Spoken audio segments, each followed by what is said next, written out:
please? Thank you so much. All right, again, it is November 9th, 2022. This is the regular town hall meeting of Cottage City. And I am calling the meeting to order. So I will start first with roll call. Starting with Ward 1 Commissioner Young, Present. Ward 2 Commissioner Armache,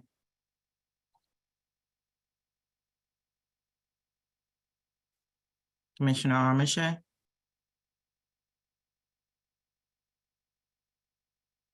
We can't hear you. You're muted.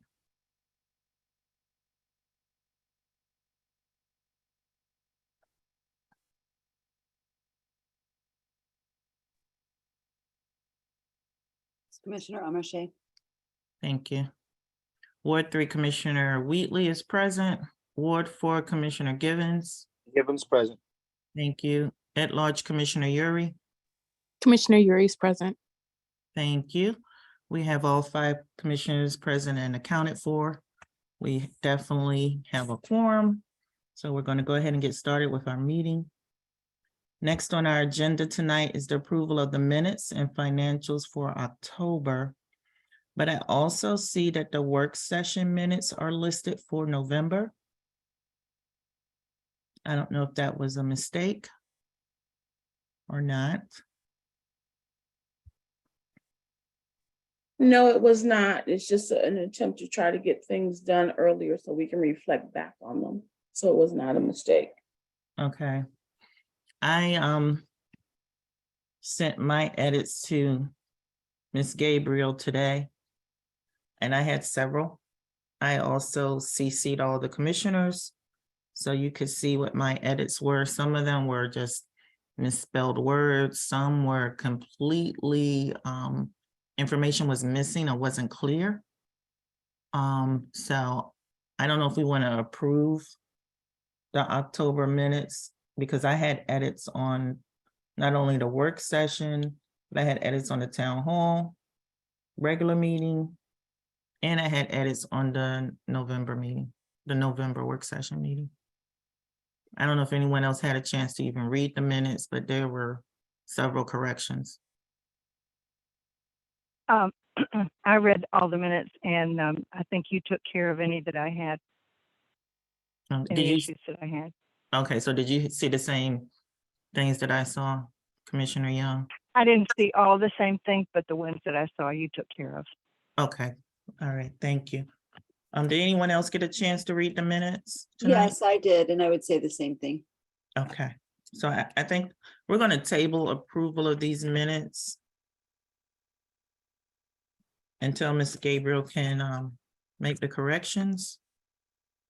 Did anyone get a chance to look at the financials for October? Any questions, comments? No questions. Is Mr. Frankenfield on the line? I don't see him. Okay, Are you all able to see my screen? yes, I believe so. You have the agenda on your screen currently? No, I have the financials on my screen. We can't see the financials, we just see Okay. the agenda.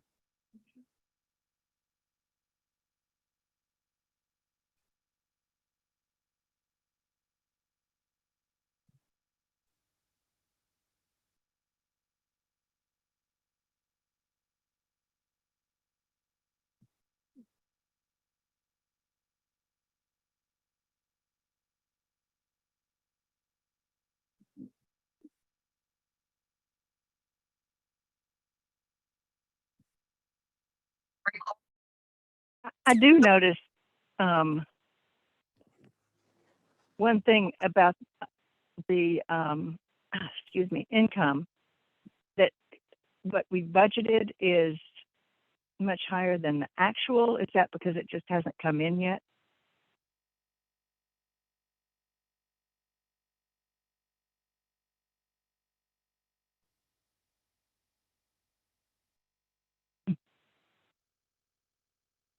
Did you hear me?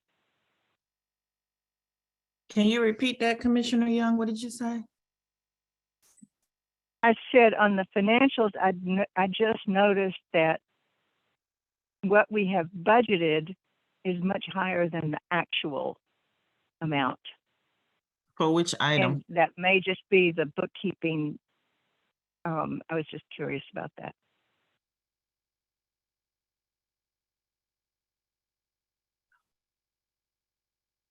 But for which item? You said we budgeted more, but you didn't say which item, which line item. Well, at the very beginning of it, Mm-hmm. I think that was weird. Well, the financials were on the screen, but they just disappeared. So, No, there they are. Actually, it was at the second page, budget versus actuals, FY23 FY23 P&L. The first line operating revenue, actual $226,583.69. Budget $436,583. And I'm sure that's some bookkeeping issue, but I was just curious about that. well, is it because we're not through the complete fiscal year? Like, we just started in July 1.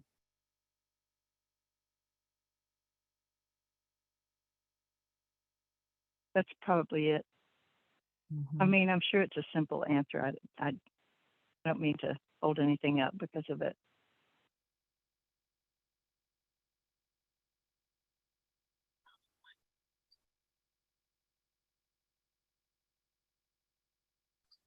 Yeah, well, I don't know, maybe, if Todd joins us, maybe we can ask him that question, Commissioner Young. Okay. I don't see him as a participant right now. Commissioner Whitney, Yes, that's correct. The actuals are year to date. yeah.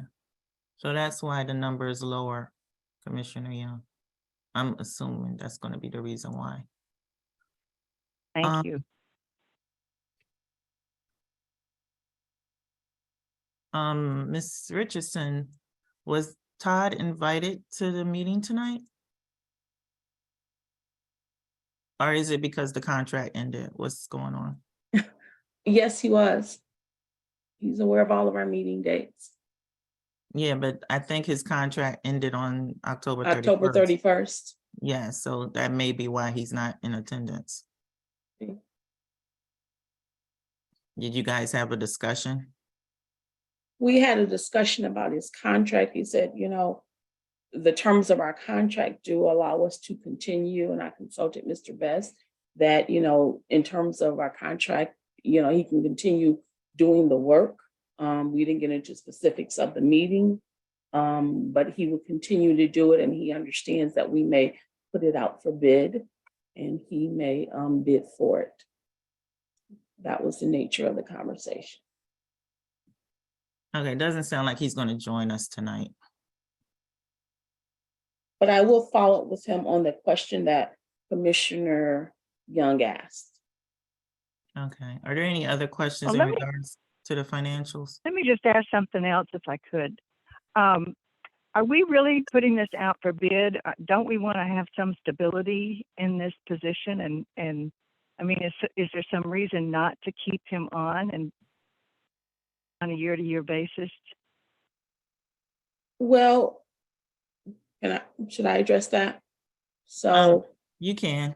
okay. So the contract we had with Mr.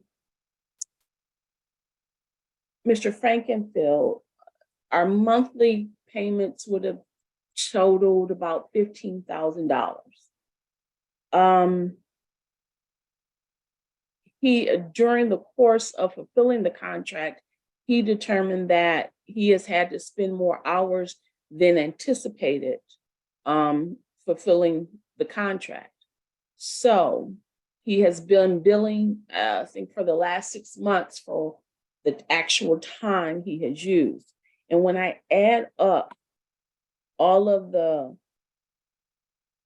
the 12 months of payments we've given to him and I divide it by 12, it averages about $1,600 a month. Now, Which is when I- $100 more than what's in the contract? Did I? get no, that the right? contract is about $1,250 a month, I thought you said 1,500. Okay. $1,250. Okay, so based upon his billing for actual hours, for the last 6 months, it averages out to about $1,600 a month. When I spoke with him in terms of if he wanted to extend the contract, continue with us, he said that the rate would be $2,000 per month, which would be $24,000 a year. Because we're at 15,000 currently. What he actually billed for came to about 19,000. He said if he continues, his rate will be $2,000 a month, which is $24,000. Well, why haven't we talked about this before? I mean, we've had real instability in, having someone in a continuing, ever since our last, from several years ago, treasurer. We did not continue with him, and then we had somebody else, and we ended that relationship. I think there's some value to having someone stay in this position and not switch it around between people. So it seems like this is something that the commission should be talking about. And personally, I'd be in favor of, if we need to increase the contract, we increase the amount in the contract to keep this going on. We can't keep changing people like we have been.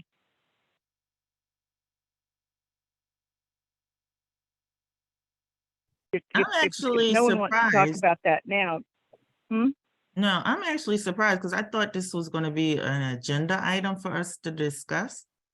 And I'm looking through the should be. agenda and I don't see it. That was an oversight. So I was going to bring it up later, even though it's not listed, but Yeah, I it's been knew. brought up earlier. Yeah, I knew you were going to talk about it because me and you had talked about it earlier today. So I was thinking it was going to be under your report. But again, I don't see it. So, I mean, we can talk about it now, or if you want to wait and talk about it when you get to your report.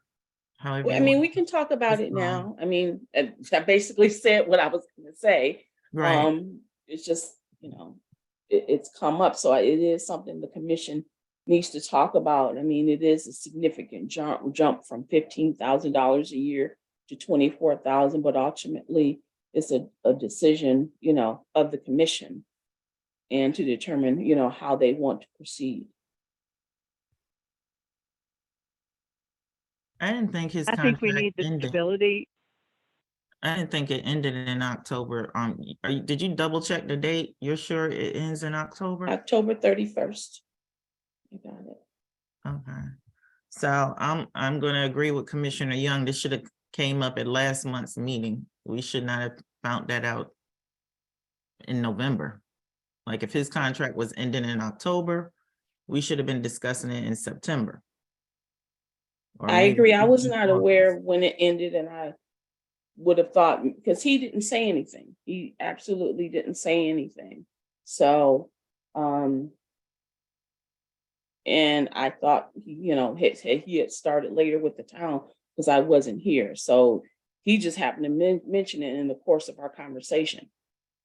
Just happened. So when did he this mention week. it to you? This week, either yesterday or the day before. It's the first time.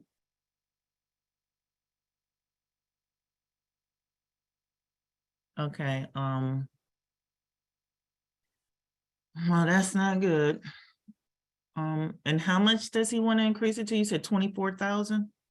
Yeah, 2,000 a month, 24,000 annually. And currently it's at 15,000. Correct.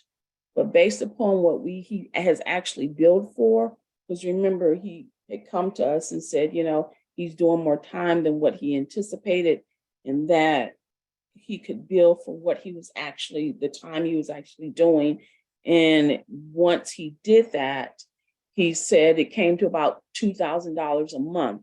So I just did an average of what we paid for the year for him, and it's about $19,000. So we're about $5,000 off of what he's asking for, and we're about 4,000 higher than what we had contracted for.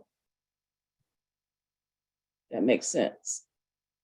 No, I understand the math. Okay. It's just, I still want to know, what is he doing? Because I mean, we get the same report every month. The numbers may vary, you know, but I don't see where he's doing anything extra. So why is it taking him more time to do the monthly reports than what he thought it was going to be? Like, is he doing any additional work? Well, I mean, I think that's a question to ask him, and we can also ask him for more detailed reports to, break it down more. Commissioner Wheatley, I think we had this issue before when the extra billing had originally begun, and we were thinking like, what the additional, what he was doing that was costing so much. And I don't think that we really got a breakdown of that ever. So I think before we move forward, regardless, I think we should definitely know that, because I remember that it didn't quite make sense to me then either. Yeah, it's not making sense to me either. It's like, okay, you said you're spending more time to do the financial reports, but then to me, at some point, you should have our reports pretty much standard, and it shouldn't take you so much time every month, because it's not like we're doing a whole lot of stuff. I mean, the only additional stuff that we're doing right now is ARPA, and we pretty much planned the money for the first trias of the money that we received, and we just received the second portion of it. So I really don't know what he's doing. And you're right, when we asked him to kind of explain to us why he's spending so much time on our financial reports, he couldn't give us a real answer. He just said it's taking him more time. That's all he said. Yeah, that's what he told me as well.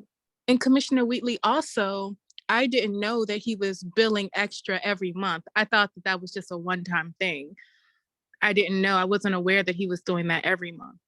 Yeah, it's every month, because he says every month he has to spend so much time on our reports. But again, I don't understand what's taking him so long to get these reports done.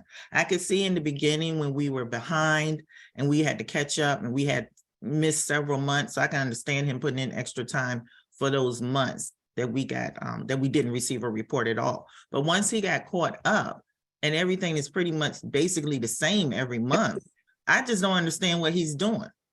I really don't. And Well, the I need amounts are not the same. Well, the amounts aren't the same, but the report is the same.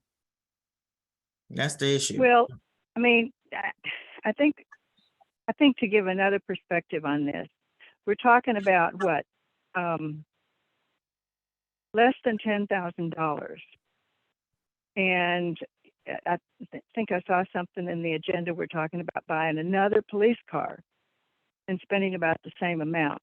The instability in this position, since we decided not to keep Mr., I think it was Littlefield, was that his name? Because we thought he was charging Lightfield. We thought he was charging too much, and then we got someone who didn't, but who turned out not to be what we needed. I just think it's not a good idea to continue going through different people. And if some of us need to sit down and talk with them, that's fine. But I think that stability is fairly important in this particular job. He obviously knows what he's doing. And I don't see a problem in spending additional money when we're very free about spending additional money on other things, to have that stability and to have the same person continuing to do this. So I don't know, obviously there hasn't been good communication going on, but I think we'd be heading down the wrong path if we start opening this up again to new people and trying to save a little, to save a relatively little amount of money when you compare it to other things we spend money on, to give up the stability that we finally gotten after we let Mr. Lightfield go. I don't think anyone is disagreeing with you in regards to that. We're just trying to get some information right now. But we can't get it when he's not here. No, So- we can't. We can't, Commissioner Wheatley, but we can decide how we would like to go about it, how we'd like to speak to him, and the communication that we need from him, and we can discuss that as a group.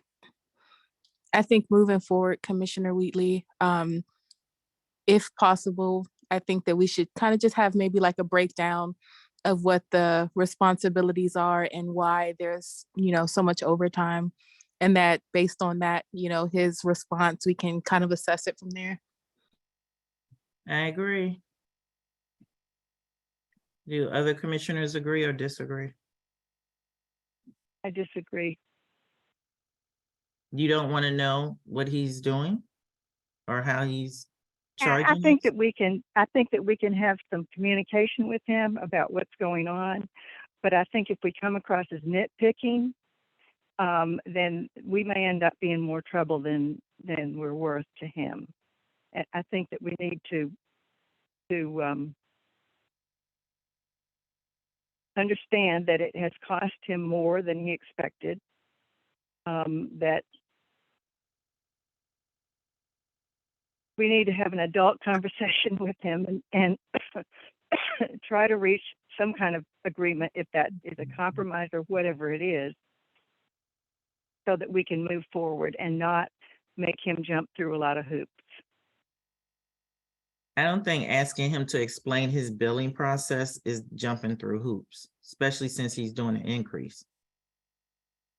I'd like to Well, understand what we're paying. I was for. talking about what Commissioner Uri was describing, which was a little bit more detailed than that. May I Well, comment? Yeah, go ahead, but I agree with what Commissioner Uri was saying. I think she made a valid point, but go ahead, Ms. Richardson. The few months ago when he came back and brought the issue up that when we were asked, why are you billing us for extra? Or why do you need to bill us for extra? He basically said, it's taking me more time than what I anticipated. So we can ask him for a more detailed breakdown of what he's doing, but it may just be that answer of what he anticipated when he got the contract is not what it turned out to be for him. So. Right. Which is not an unreasonable thing. Things like that happen. I believe he's on the line now. At least I saw. Yeah, if we need to review anything. Yeah, sorry, all. Okay. I just got off my last call. I'm here. I heard the end of that conversation.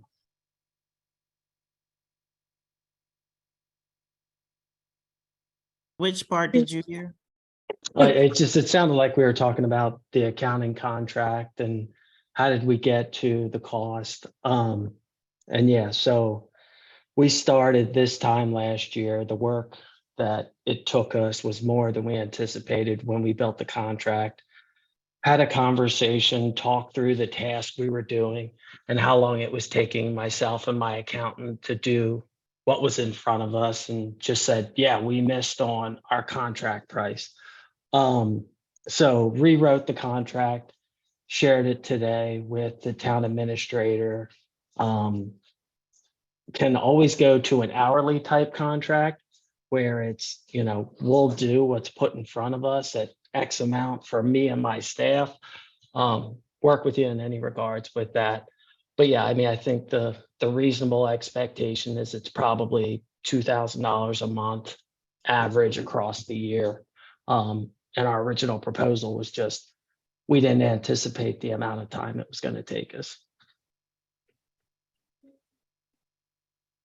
Okay, so sounds like maybe you underbid it on the contract. Is that what you're saying?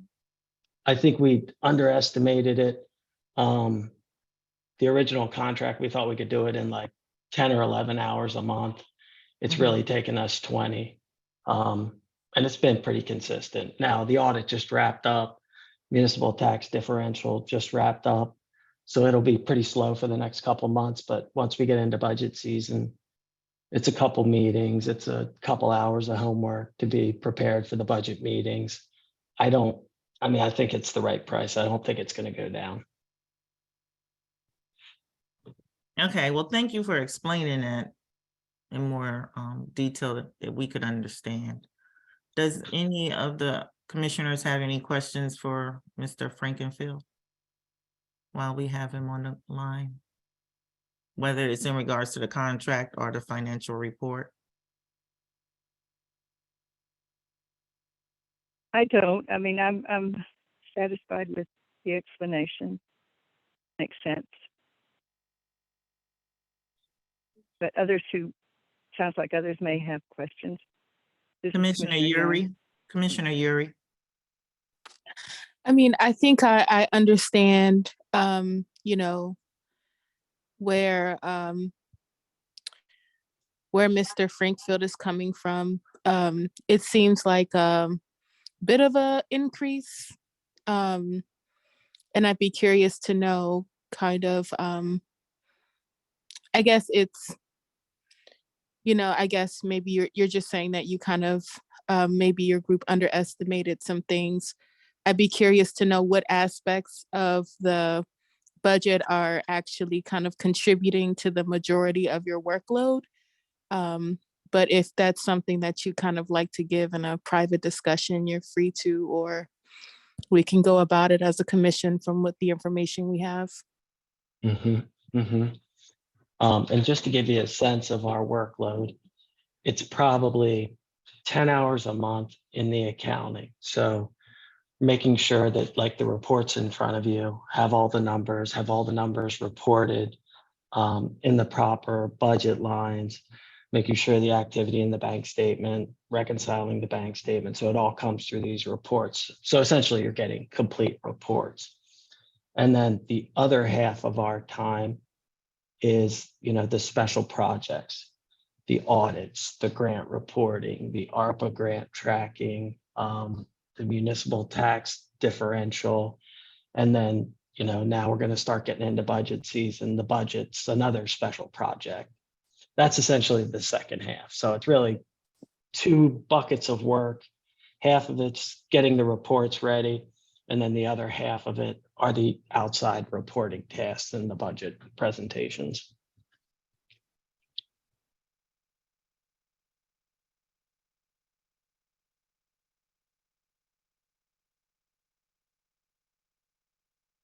Thank you.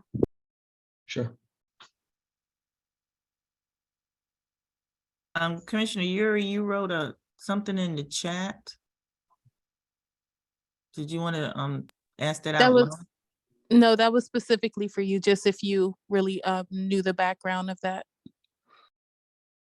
Only what was told to everyone else. I don't have any additional information Okay, thank you. I don't see anything. in regards to that item. All right, if no one else has any questions for Todd, we do need to approve the financial report. We're going to table the minutes since there are several corrections that need to be made. But is there a motion to approve the financial report for October? So moved. Is there a second? Second, All in favor, please say aye. Marche, Young, aye. aye. Givens, aye. Yuri, I. Wheatley, aye. Motion passes. The financial report for October is approved. Do we want to? Well, we don't have, do you have the contract for Mr. Frankenfield? I have the old one. So we can't approve the new one because we don't have, okay. I guess we'll have to table approving the contract, but it sounds like there's a consensus to continue with Alta, I believe is the name of the company, That's correct. with the new account a budgeted amount for their contract, which would be an increase. So would we need to make an adjustment in the budget line item? Because I don't know if we did that or not. I don't think we did. Since it's, Yeah. As we get deeper into the year, we can Mhm. make that determination. Considering the increase, it probably will increase the budget line. okay. All right, sounds like we're gonna have to take care of the vote and everything at the December meeting, if that's okay with you, Todd. Sounds great. Okay. All right, well, if there's nothing else for Todd tonight, you're free to leave or you can stay on the line. Thanks so much, all. Thank you. Thanks, Todd. You. All right, guys, let's move on. What's next? Code enforcement update. Is that the monthly report on the screen? Yes. Okay, who's gonna cover that? I can cover it real quick. Thank you. Okay, during the last month, because of the weather, grass wasn't too outrageous, so he did speak to 4 homeowners in reference to their grass. He believes that, I think I rode around today, I didn't see any major stuff. I saw a lot of overgrown weeds, but no tall grass. And then open storage, he had 3 open storage cases last month, always issued warnings. Animals, the animal that you talked to me about a couple hours ago, Commissioner Wheatley, that's one of the locations where they received a warning in reference to the dog going out. I would check tomorrow with Animal Control to see what we can do to get them involved. I know the owner did say he had a new fence, a section of the fence put in to try to stop them coming out, but the dog is still finding ways to get out. So we're gonna try to move that over to Animal Control for their assistance on that. In reference to junk vehicles, we had 2 junk vehicles that were issued warnings. These vehicles are on the property, not on the street. Parking on unpaved. One of these locations are the same locations that one of the commissioners keep on complaining about, and that's on Blainsburg Road, where the individual's boyfriend is not listening to her and he continues to park his vehicle on the grass. I instructed my officers to begin citing if they see the car in the evenings parked on the grass. So I'm citing that individual because we warned them several times over the last year and a half. In reference to the taxi cab location on 37th Avenue, he started issuing fines on that location. We're still trying to get in contact with the owner. The owner's not responding back to our letters, our certified letters. So we start citing the location. And eventually we'll have a court date for that citation. They'll show for the court, it will be a lien on the property. Go down a little bit more on commercial properties. In reference to the location with the vehicles, is a dealership on 41st Avenue. They're still waiting for zoning to come in to assist us with that because it's a zoning issue that we don't have authority to enforce. We just waiting for Prince George's, and I'll probably get involved with this now because it's been a couple months, and I did leave a message for that same investigator, and he hasn't returned my call either. So I'm going to talk to the supervisor tomorrow about this because it's been several months. We were trying to get their assistance to come, and we left emails and sent emails, and no response from that investigator. So I will take charge of that tomorrow and contact the supervisor to see what we can get that resolved before next meeting next month. And that's all we have in reference to code. Thank you. Any questions for the chief?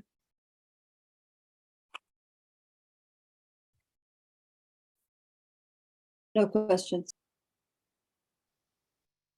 All right, thank you, chief. No problem. Thank you. All right, right now, the next item is public comments.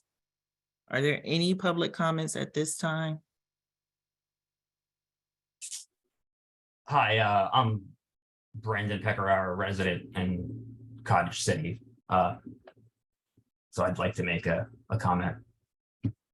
Yes, please. Yeah. So this is the first town hall meeting that I'm attending, so forgive me if this has been brought up in the past. I'm wondering if the CSX property is subject to the same code that residents are subject to, particularly chapter 12 in the town code with respect to property maintenance. And if they are, why does it seem like it's not being enforced? And if they are not, why not?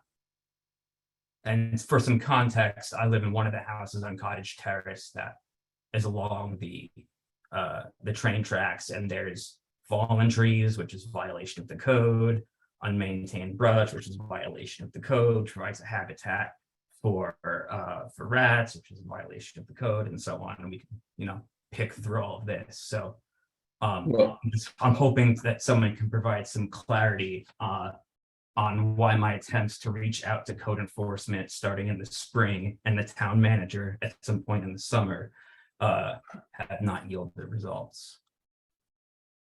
Well, I can answer that question real quick. Hold The on, C- Chief. Hold on, Chief, just real quick. Are you saying that you reached out to the code enforcement officer and town manager and no one responded to you? No, well, yes and no. So first I reached out to code enforcement. I believe his name is CJ. He came and looked at it and agreed it was a problem. Never heard back from him. A few months later, I reached out again to town hall, and I was connected with the town manager, who was very, very polite and did talk to me and followed up a few weeks later. But I recently sent out a follow-up email as 3 months have now passed, and that went unresponded to. Well, first of all, I want to apologize because, like I said, I'm in charge of code. I wasn't aware of your situation, but I will get onto it tomorrow, because what we do is we send those requests over to CSX. CSX is not inside our town limits. It's their own entity. They control their own property. What we can do is we can send information over to their community liaison that we have to tell them about the concerns you have and take pictures and send it over to them. But let me let you know, it's very slow response we get from them. Very, very slow response we get from them. But what I do is I will go ahead and tag you with the correspondence I send out to them to show that we're doing our part and notifying them other problems. And what we probably do is have to get our state senator and our delegates involved with this also, because it has been an issue in the past since I've been here. We had the same problem over there on the other side of Cottage Terrace, on the side of what's called zone 1, not zone 1, but Ward 1, which is on the other side. We had problems over there when I first got there. When I first got there, we had problems over there, and it took them almost 6 months just for them to respond back to my complaints, and I kept on sending things over to them. But I will go ahead and if you can leave your information in the chat, I will contact you tomorrow, and then what I do is I'll stop by there and take pictures. And what I do is I get your email, and when I start sending my correspondence over to CSX, you'll see that we're addressing this issue. And if we see that he's not responding, we will do like I did last time and bring our state senator as well as our delegates involved. So is the town manager on the call? Yes, I am. Yeah, And- so with respect, I think is that Chief Ayers that was talking? I'm sorry. Yes, sir. Yes, sir. With respect to what he said, was there overlap with what you attempted to do with whether it's reach out to CSX directly or through county, just so that there's no replication of efforts? Yeah, and he and I will dialogue, and I apologize for not following up with you, but I made multiple calls to CSX. They're a hard nut to crack, and they're just not responsive. You're not. And I think the chief is correct. We're going to have to take this to our either county or state representatives, because no matter, I just didn't get a response. I even went on LinkedIn and saw one of the representatives from CSX who was local and left a message. So, you know, Hmm. that was the nature of it. So, If and I this- apologize, I sorry. didn't follow up with you. And to be clear, sir, we don't have the authority to cite them. Okay, but- so that's the difference why Yeah. we're, was a residence, you would just do the Right. job and find and send the bill for it. Right. We can't do that for them. Yeah, because Okay. they're outside That- town limits, but they are regulated by our state. And that's why I use our state center, because state Mhm. pretty much regulates their railways, because they're intercontinental. So what I'll do is, like I said, once I come over there tomorrow to meet with you, I'll take Yeah. pictures of what your concerns are, get your email, and when I start making my correspondence, you'll see how the lack of response we get from them. And then once I send a couple of responses over, I would send it over to our state representatives to get them involved. Yeah, so, I mean, I'm not surprised that there's a lack of response, but there's sort of a sense of urgency I have as there's a dying tree from their property falling on my fence. And as each month goes by, it's getting deeper and deeper on my fence post. And this is not only this acting as a safety hazard, was when it falls, this is going to break my fence and potentially hurt myself or anyone else I'm living with, including my dogs that are in my backyard. So Chief Ayers, and Ms. Richardson, I think we had this issue. We discussed this in last month's town meeting, when Mr. Best kind of looked into whether residents had the authority to cut back overarching trees from other properties, including commercial properties or public properties. Does that apply to this, Mr. Best? Do you know? If the resident has the authority to kind of cut back the tree because it's kind of coming over on his property? The answer is yes. Oh. CXX is subject to the same civil laws on trees as any private citizen. They are a quasi public entity, but they're subject, if their train tracks were, their right of way was in the corporate limits, they would be subject to the regulatory jurisdiction of the town. But certainly, yes, their parcel, if you will, their train tracks has a boundary line. And if a tree, its foliage of the tree or a root crosses over the imaginary plane that separates the parcel of CXX from a neighboring parcel, under Maryland law, you have a right to cut the root or the branch off at the imaginary plane, or eliminate the hazard that's encroaching on your property. The only caveat is you cannot prune or remove roots so hard that you destroy the health of the neighboring property's vegetation. I hope that answers your question. well, that's all Now- well and good, but there's a big difference in that I'm footing the bill when it's negligence on the part of CSX. Well, sir, I think we might have another problem here. And what I do is I will call and see if we can get a boundary a map to see exactly if that's in the town, because that tree might be on town property behind your house. If it's that close to your fence, it might be in our right of way. So when I come out to your house, I'll look and see if I can have someone from county to come and see if they can actually let me know where the boundary line is for your property. We do have some ARPA funding that we are doing for trees and stuff. I don't know if I'm speaking out of place and stuff. You can talk to Mr. Our public works directors online. But if it is a danger, it's going to fall into your property or fall into your house, it's on our property. We can possibly see what we can do to actually address that issue right there for you. So when I come out there tomorrow, I'll see how close it is to your property line, because most of the time the towns or boundaries go a little bit off away from your property line and gives it like a little cushion to the next property. So let me see what we can do tomorrow when I come over there. And if I see if it's warranted that we get county involved to give us a boundary assessment, we can go from there. Okay, so how should I give you my contact information? Should I just say it right now? Type in chat? Well, if you want to, sir, if you write, I'll give you my cell real quick. If you have Yep. pen and paper, it's 301 Looking for pen. All right, what is it? 301 Yep, 232 okay. 7017. If you want to give me a call tomorrow morning, we can go ahead and start getting on top of this. Okay, morning, like, I 10 don't want o'clock. 10 o'clock, okay, thanks. No problem. Let And me add this. Thanks for entertaining my my concern. Yep. Let me add this, if I may, Mr.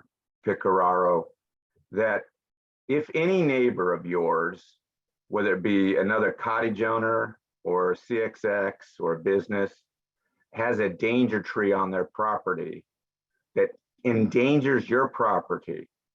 Normally, if a healthy tree falls on your property, it becomes your problem. Right, But if it's a diseased or danger tree and you've given notice to the adjoining property owner, then liability shifts to the adjoining property owner. If they have warning, they have a danger tree, and if they're negligent and they don't take care of it, then they're liable for any damage caused. You just need to make sure you keep on hand the notice that you provide your neighbor as to the danger tree. Most reasonable people will take action to remove danger trees. The thing with CXX is a big corporation, and I'm not sure that you're contacting the right individual in CXX. I mean, you might have to do a little legwork to find out to give that warning letter to. And let me also say this: if they violate the town law or an ordinance and it involves property within the corporate limits, they can be cited by the code officer just like any private individual. And if they don't respond with any notices, the town, just like any other process with private citizens, would serve a summons for a code violation on them. Right. And that quite often makes them wake up and smell the coffee when they get served a summons for a code violation. So I just wanted to point those things out as well. Thank you. thanks. I was aware of the first thing you mentioned about me providing notice of a safety hazard, it turning the burden on them with prior notice. Hence my attempts of getting notice through the right channels. So I have not spoken directly to anyone at CSX. It has gone through the town manager. So as far as if that is the correct channel, we'd have to ask her. Ms. Richardson, if we've Yeah. already tried to contact them a few times, is it about time for us to be able to kind of write that citation? Well, I If it's think- been a few months already?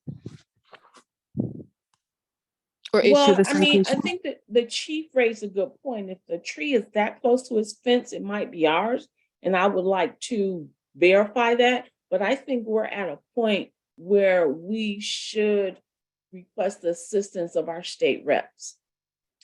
Okay, and if it's appropriate, do you think that, as it relates to their communication with us, if we could schedule a meeting with them or kind of, facilitate a discussion with them to improve that line of communication? Because I'm sure this is going to come up again at some point.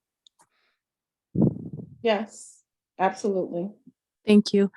And Mr. Picara, I'm sorry if I'm I mean, it's close pronouncing. enough. If you feel like, things are moving a bit slowly and you're not getting communication, please feel free to talk to one of your commissioners. There's one right there across from you and myself also. I'm at large, and we can kind of push it forward for you as well. Okay, I just hoping to get it done before winter, because I am somewhat nervous that if there's another heavy snowstorm like there was last year that downed power lines and other tree branches, that tree's coming down on my fence. Absolutely, we understand. Thank you. Well, real quick, is Mr. Pickney online? Great. Yeah, I'm here. Do we, if we find out this tree is on our property line, do we have the funds available to take care of that right away, or do we need to allocate some money? We should have the funds in there. Okay, so I'll go out there tomorrow and see if it's on our property line. If I can't determine it, I'll see if I get county in to do a property assessment, and then if it's our tree, we take care of it, sir. And the town usually works with American Landscaping, correct? That's correct. We did the front Yes. of your house. You had a tree in front of your house, sir, if I'm not mistaken, that they took care of. Yeah, so course, yeah, yeah. so I had some, because I was planning on coming to this tonight, I had someone from that company come by today to prepare an estimate, so I was told that would be ready tomorrow for how much it would cost to remove it. But maybe you have something different in mind than what I described to them, so I might have to circle back to them after I speak to you tomorrow. Yes, because if it's in our property line, sir, it's our responsibility to take care of that tree. So I'm gonna check it out for you tomorrow. So I'll be there tomorrow, okay? All right, thanks. No problem. Thank you. Are there any other public comments at this time?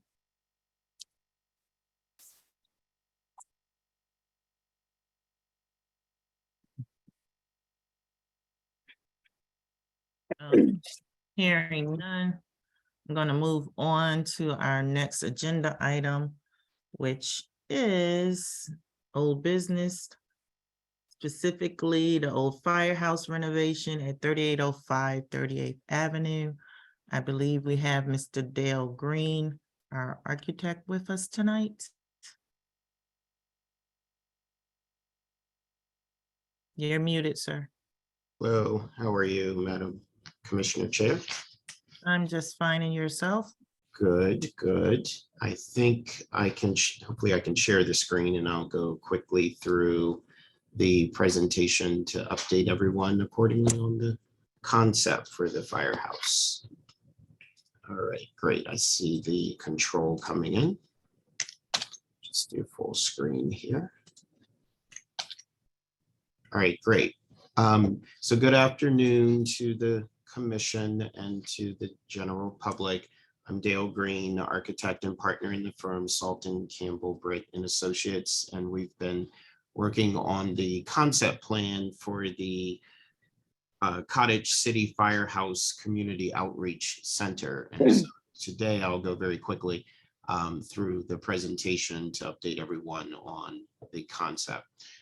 For context purposes, the Cottage City Firehouse is located here, Town Hall here, and bounded by 38th Parkwood, 40th, and Cottage Terrace. Not many surviving sort of historic or older photos of the firehouse per se that are in the public domain.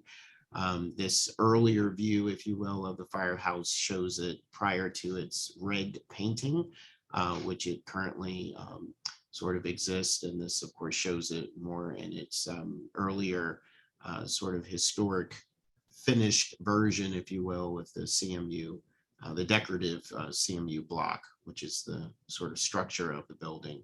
The building itself is one that will celebrate its centennial 3 years from now, which I think will dovetail nicely with the overall concept and potential schedule with the project coming to fruition to sort of open at or prior to its centennial based on any type of strategic scheduling that we can discuss.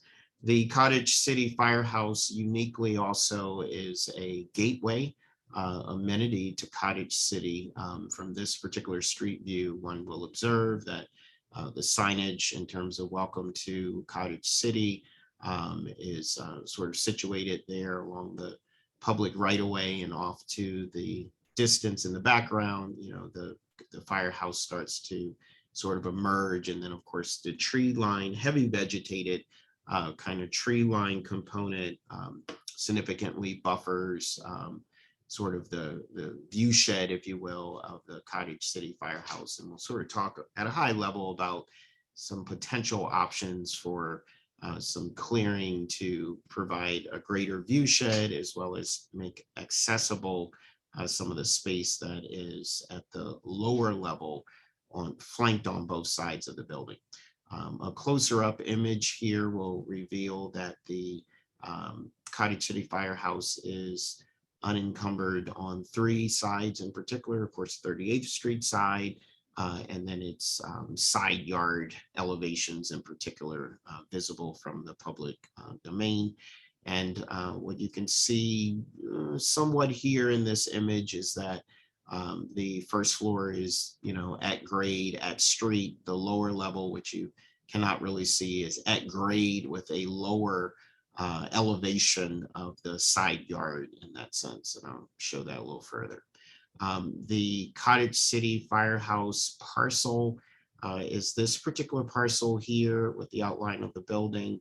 And then Public Works and other two parcels associated with the town hall are as thus. And so the site is linked through your respective parcels to the sort of center point at the town hall location.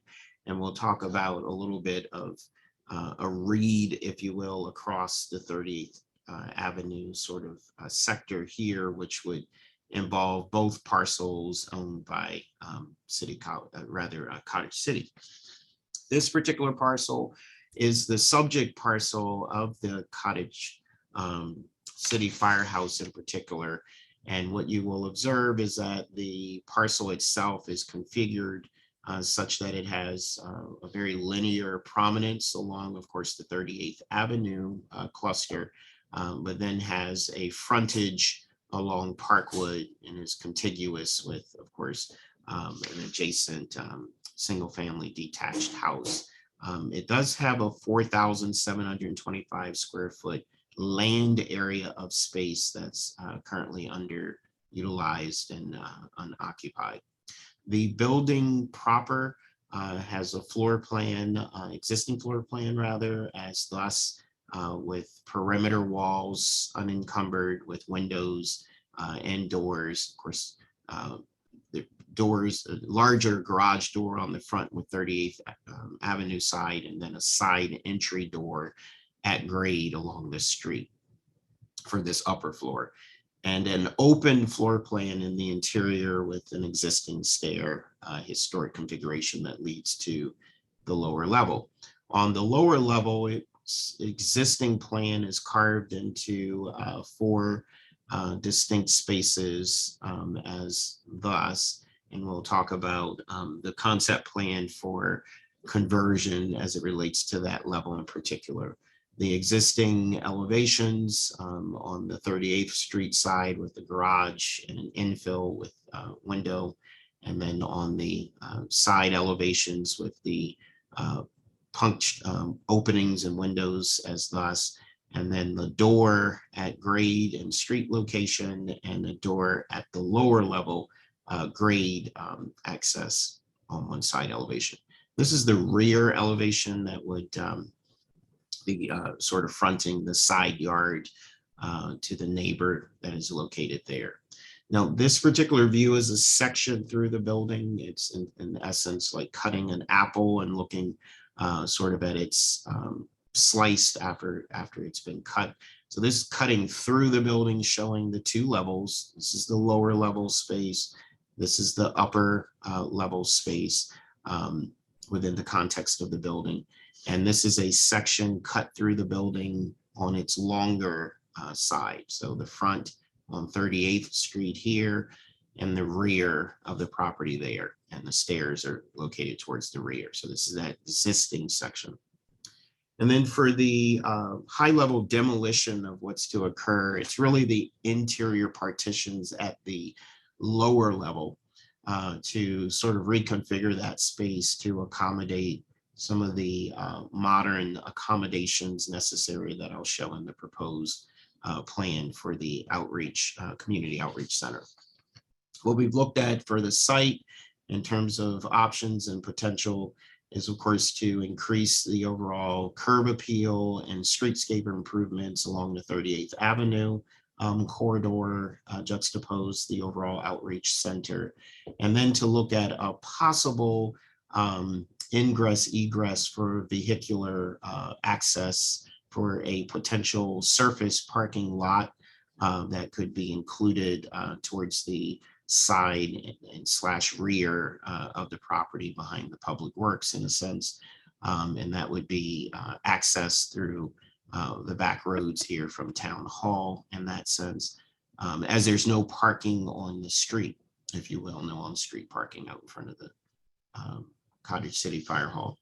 The proposed plan is taking into account a formal sort of entry at the original opening that would have been here with sort of a side light to allow visibility when needed, as well as accessibility to come in and out, although the garage door would be operable as well. The side door would be retained. This floor would be open and still unencumbered for multifaceted activities for outreach center, so to speak. And the installation of an elevator to provide accessibility and ADA compliance would be located towards the rear to provide accessibility to the lower level and also to this floor, and then giving access to the side yard on either sides for those purposes. And when I show rather where the potential proposed parking could go, in a sense, the access to that parking and the elevator would be in close proximity. At the ground floor, or the lower level, the optional sort of plan is to put in the ADA compliant restroom, which would be a unisex restroom, a warming station for various activities or events that could occur either floor, but the kitchen sort of warming station rather being at this level, and then a divisible room in a sense, where the room can be split between either 30 persons or 50 persons, or opened to a larger 80 person venue, the top floor being at 130 person capacity. And then having a sort of open corridor access. Again, if there was proposed parking here, we're looking at a proposed plaza with a retaining wall option and potential on this side of the building, which you'll see. For the exterior, some of the proposed modest changes, of course, are lighting to the exterior, signage to the building, and then a new entry sort of storefront type entrance into the building. On the rear, the elevator, which would be attached to the rear so that it's not really visible in a sense for historic purposes, would be sort of stood up there. And then from the side elevations, you'd see that further nestled towards the back. And then on the side elevations, again, the at grade and street sort of entrance that you'd have, and then the below at the lower level. Cut through section, again, the elevator would provide access to both floors in terms of accessibility. And again, another section cut through the space top and bottom. And then high level rendering. So as we were talking about potential surface parking area over here, plaza area here, again, these areas are down lower from the street. And so of course the elevator coming in and getting back up, or from this level coming in, going down.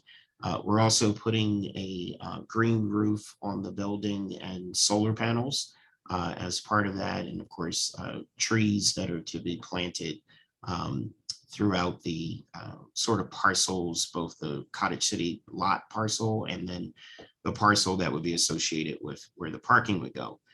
The concept in general is really to adaptively reuse, retain the building in terms of its perimeter, and to reprogram it as a community outreach center and preserve its historic character and provide accessibility to the two levels and incorporate sustainability, and thus reestablish the Cottage City Firehouse as a community landmark.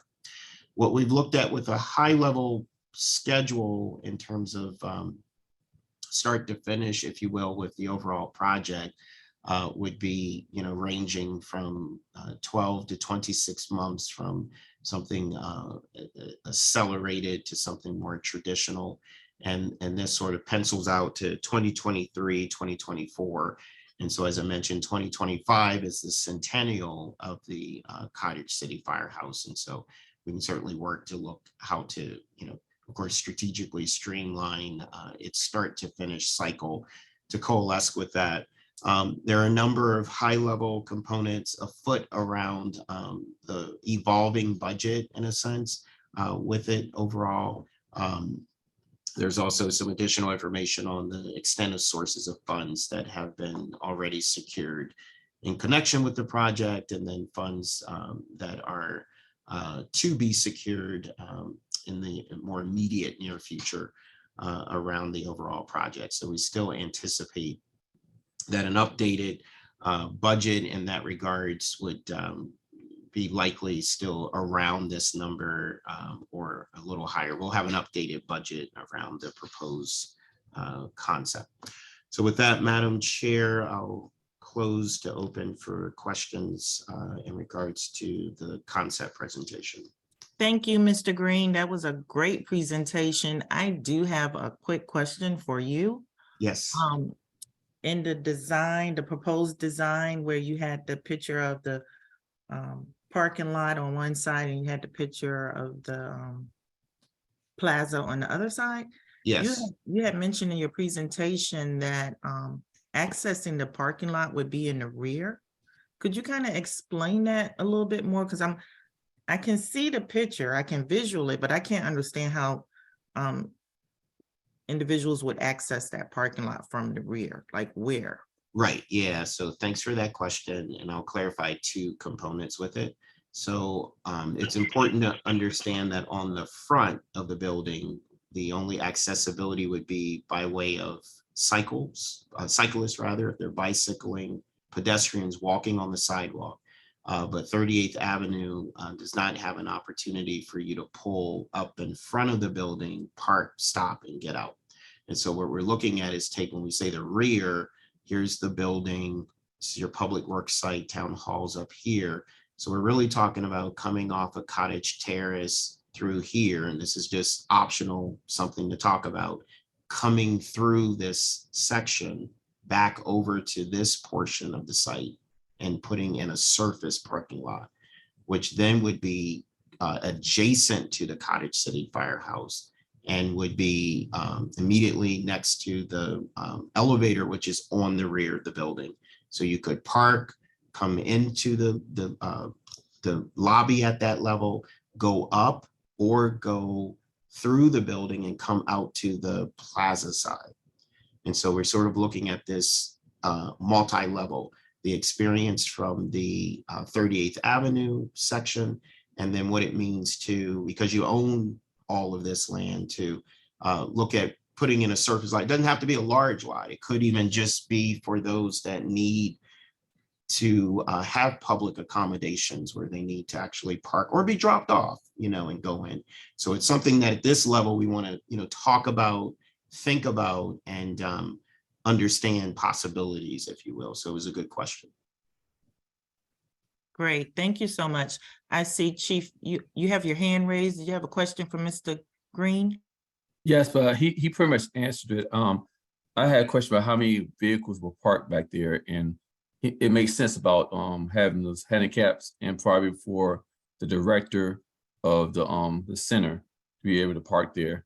And I guess the same roadway would have access that people could park in the back parking lot of the town hall and walk down to the location, correct, sir? That is correct. Yeah. And Okay, so, all right. and no, it's good, Chief. And what we would look at, like when we say streetscape improvements at 38th Avenue, we would also be talking about streetscape improvements here, right? Because we would want that to also have, sidewalks so that as people park back here, they could walk. There would be lighting, there would be plantings, so you would want that experience to be like, any other experience with a path. So that was a good question and point. All right, thank you. Commissioner Young, you have your hand raised. Yes, I'm also very impressed. It looks great. My one question has to do with the property line. It looks as though the property line goes right along the back of the building. And so I'm wondering, one, can people get out that back door without going on somebody else's property? And would that elevator be on the other property? Did you do a survey to check all that? Because I think there was some confusion earlier before you got involved Right. on where that property line was and whether we needed to maybe get more, property right behind it so that we have access through the back as well as the front and the sides. Right. So Does that thank make you. sense? Yes, thank you, Commissioner Young, and I'll respond to that. So I pulled up this slide to help articulate it a little better. So what will happen is the installation of the elevator will be on the rear of the building on the property, but within the confinements of the parcel. However, walking around that component will not be a designed experience or a functional experience. And so what we're really doing is going through the building in that sense. So you would come, if you parked over here, you'd come through the door and you would go out the door and come to the plaza. And if you were going across the other side, vice versa. So you wouldn't be coming around it. In that sense, it's more circulation through the building. So this avoids the need to get any additional property Correct. because the elevator would be on our property and nobody would have to go out onto the That's correct. neighboring property. That's correct. Thank you. Thank you. And again, it really looks like it'll be great. All right, next, Public Works, you have your hand raised, and then Chief, you'll go after him.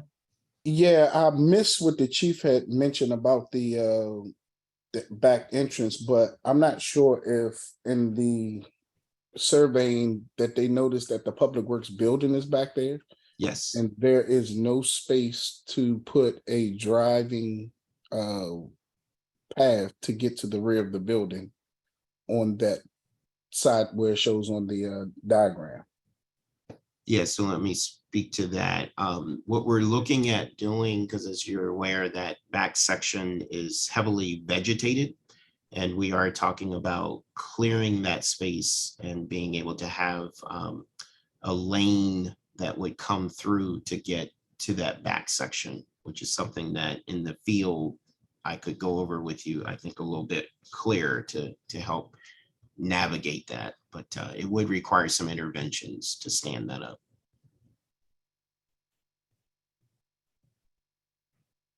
All right, thank you. Chief, did you have a second question?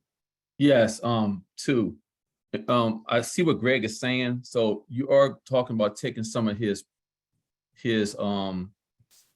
open space in his yard Yes. to put toward this. And Correct. so that's what you're trying to say. Okay, so I Yeah, understand that. respectfully, right? I'm saying that because Yeah, it's still all Cottage City's property, right? And, Yeah. in respect, I'm saying it could potentially be underutilized if we came to terms to think that may be better served for these purposes, right? Okay, so I see what you talk about. But Yeah. on his building where you're gonna put that driveway, he has a side door. And I understand what you're trying to do. So you're gonna take some of his yard away from him. And I know for a fact that we probably can extend his yard on the opposite side because we still own that property on the opposite side. We probably can extend his yard that way. The problem I see with that driveway, and I want to keep it, is that side door that Mr. Pinckney has to get into his building. So I don't know if we can modify or do something that we can give him access to the building without him walking into the street once he leaves the building. And then my second question is, when the building is closed, and the way you're talking about we can't walk around the building, does that cut us off from using the open space on the opposite side? Or I guess the mall, or what you would call it? The plaza. The plaza, yes. Yeah, so thanks for that question. So remember that the plaza also is accessible from Parkwood. Oh, okay, all right. Right, Okay. yeah, so that would be the way that, All you also would be able to get to it. Okay, all right. Thank you. Are there any additional questions for Mr. Green tonight? Yes, this is Commissioner Givens. I I can appreciate all the work that you've done, but I think it's in the best interest of everyone, because I'm familiar with the buildings and what you're speaking of, but I think to clear everybody's, to get everybody on the same page, it would be appropriate to get a site visit with Greg, as well as probably the chief too, because he's very involved in a lot of these, kind of forward-thinking projects. I could see a number of concerns, and I don't want to get into them, but I think Greg will point them out, and maybe you can give some clarity on site, and then it could kind of that information can be transferred back to us. So I yield back. Thank you. Thank you, Commissioner Givens. Any other questions for Mr. Green tonight?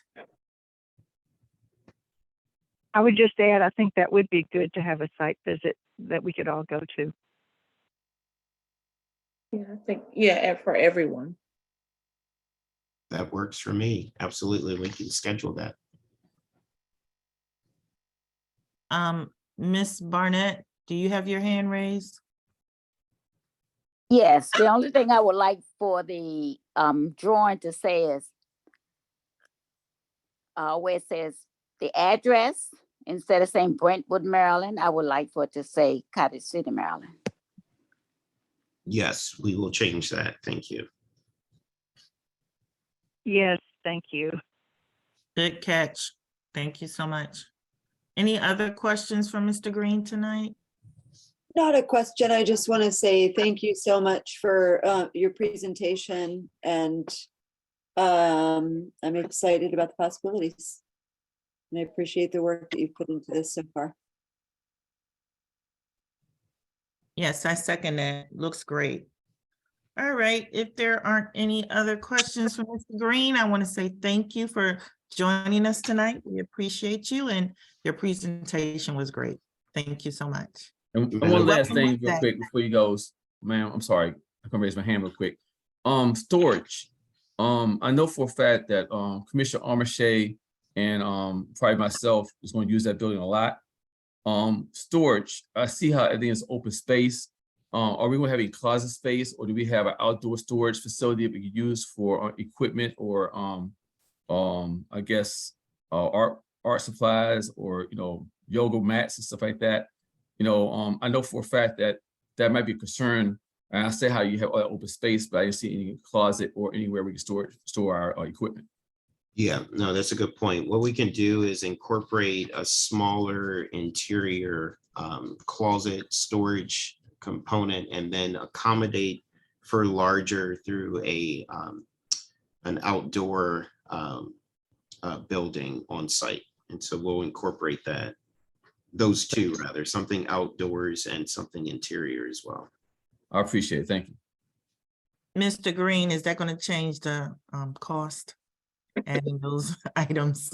Marginally, but Okay.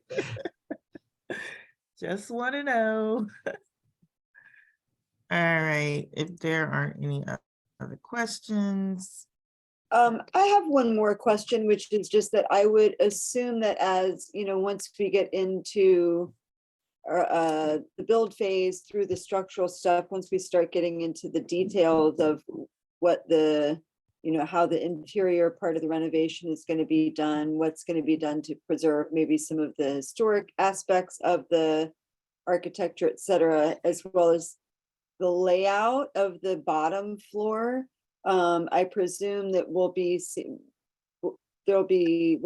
something more final and have an opportunity to weigh in on those details, right? Because I'm not entirely sure that I agree with the layout that I'm seeing in the bottom level.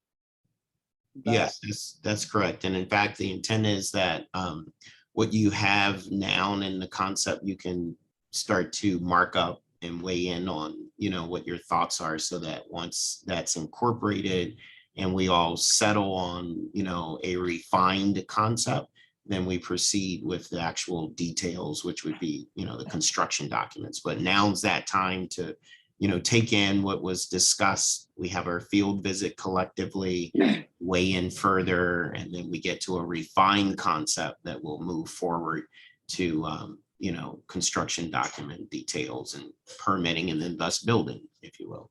Right. One just comment that I will make, or a B that I will put in everybody's bonnet with regard to the bottom level. While the idea of doing a split room, having an accordion door type of vibe where it can be opened up to be a bigger room, where it can be divided, sounds enticing.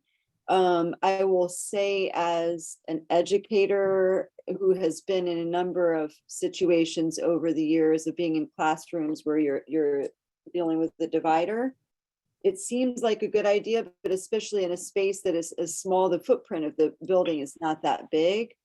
It can be very distracting to have something happening, especially if you're talking about kids and noise, have something happening on both sides of that accordion wall, which really doesn't block out sound that much.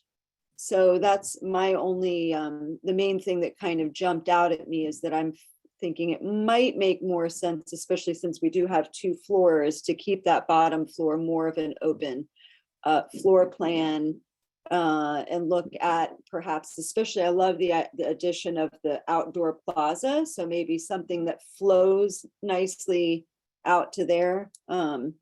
So I look forward to the development, and again, thank you. Thank you. Could I just add one thing? This may not be necessary, but just since you had Brentwood written there for anybody who's present benefit. Often people think that we're part of Brentwood because we're in the same zip code, but we're not part of Brentwood. We're a separate actual town. But it gets confused because computers everywhere automatically put in Brentwood because it's the same zip code. But I appreciate Yolanda bringing that to everyone's attention, because we are Cottage City and we are a separate legal municipality. Anyway.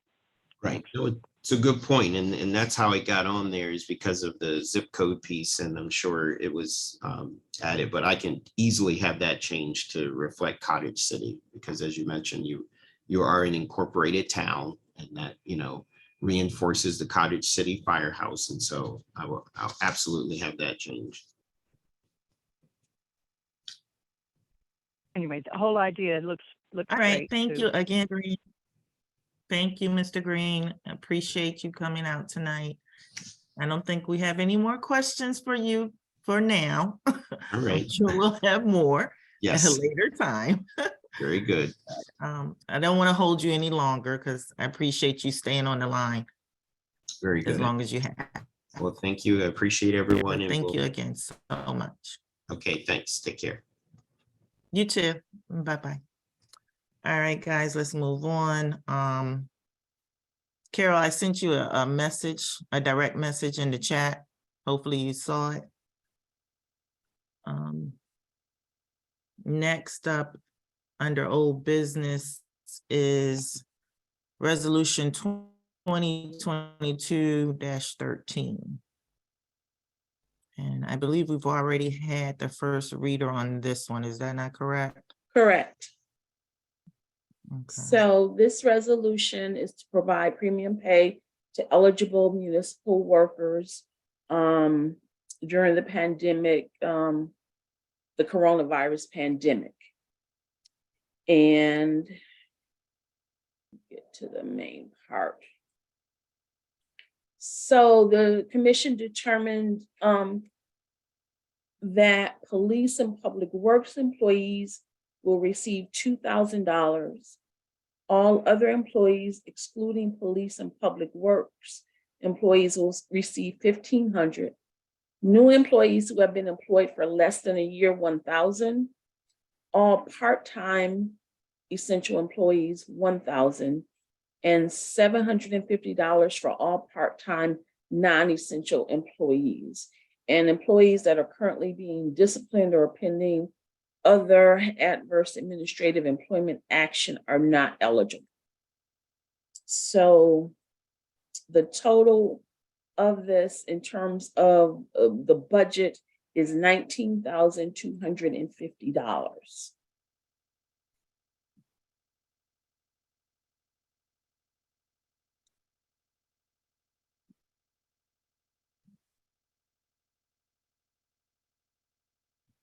Okay, I'm a little confused.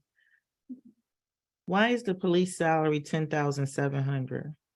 That's the total for everybody. He did it by departments. So once you add up all of the employees in the police department, that's the total you get. Does that include Miss Hines or Dines? Yeah. Angela? Yes, yes. $700. It should be 750. So that's why I'm asking that question. Okay. It should be $10,750, not Okay, $700. got it. I stand corrected.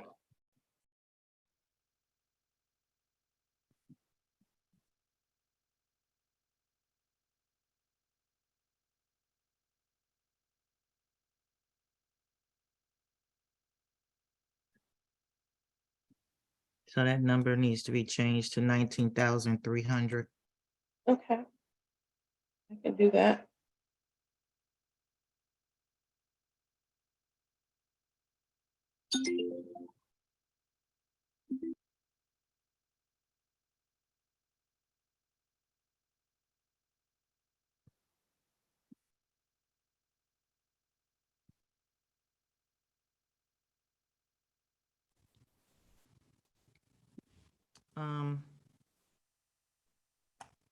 Okay.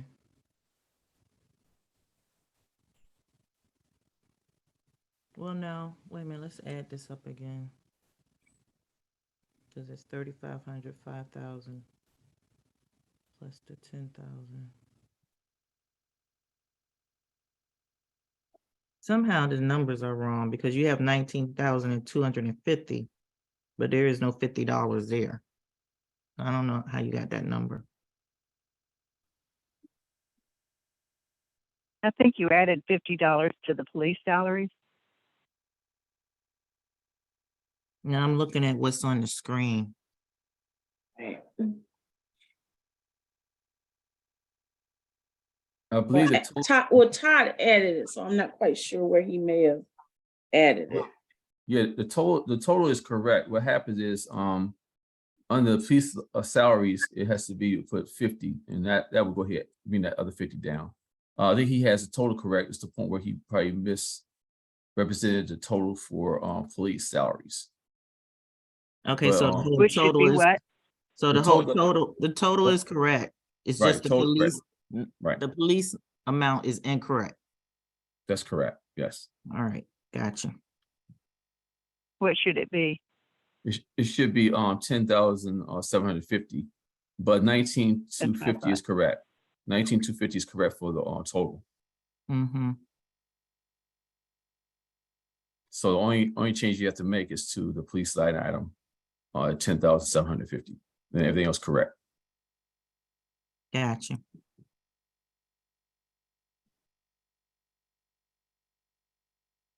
So if you could make that one correction. Mm-hmm. All right, so all right, so I'm sorry, I didn't mean to interrupt like that, but I wanted to get the numbers right. You can continue, Carol. So let me clarify. So you're saying the police salary should be what amount? $10,750, which will make the total correct. Got it. Thank you. Mm-hmm. You want to continue on? I didn't really have anything else.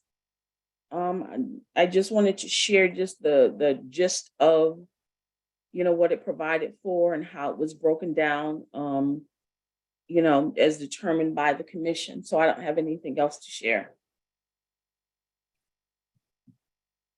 Right, but we did the first reader, so do we need to do the second reader now? Correct. Okay, can you bring it back up so I can read it? Mhm. please? All right, thank you. Resolution 2022-13.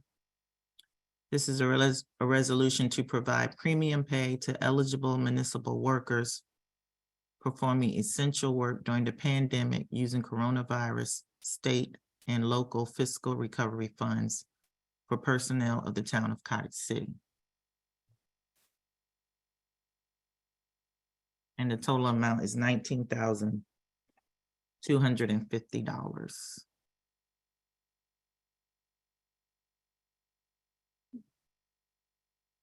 All right. Okay, you want to do the next one?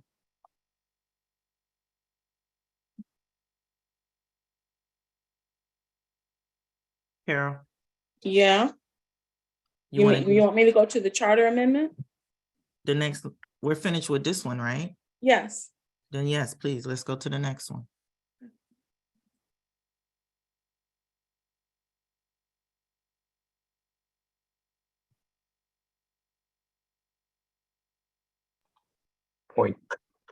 Point of privilege, point of information. Yes, Did you intend to pass that resolution? that's what I was asking. Did I need to Yeah, do I a was a bit second reader? confused, so I just thought there should have been a vote, but I didn't want to, Well, that's why I said this the second reading. and I said yes, Okay, so we're taking the vote on the second reading then. correct. Okay, can you bring it back up?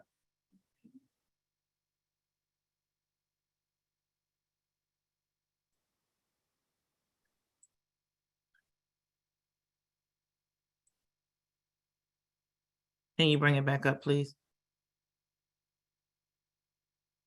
All right, are we ready to take the vote? Is there a motion to take the vote on resolution 2022-13? I move we vote on this resolution.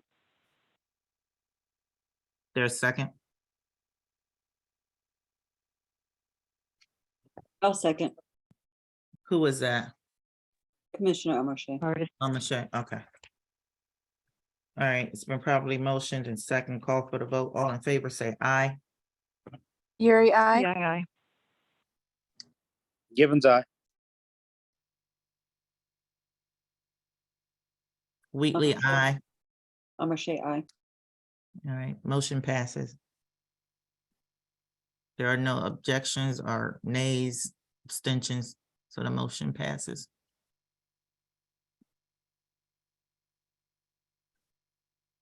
So the next item is a charter amendment resolution to amend the charter to allow for a recess from regular monthly meetings in the month of August. And this has been posted in the town hall for more than 21 days. It has also been made available on the town website. Has it had a hearing?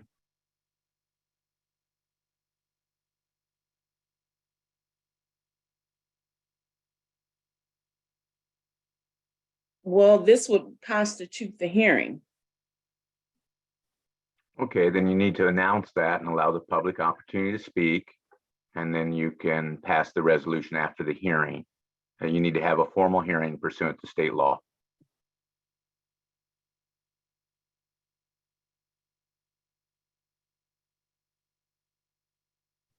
Mr. Best, we have two charter amendments, so we need to have a hearing for both? Or we can do them at the same time? You can have them back to back on the same night, but you need two separate public hearings, either on separate days or back to back on the same day. And we can't do that tonight. According to the town manager, she said it had been posted for 21 days in a conspicuous place in the town hall. That means if the 21 days has elapsed, then you can go ahead and hold your public hearing. And then you can close the public hearing after all residential testimony comes forward, and then you can actually pass the charter amendment resolution. The procedure is different than for ordinances and regular resolutions. Okay, Carol, did you know that? Yes. You knew about the hearing?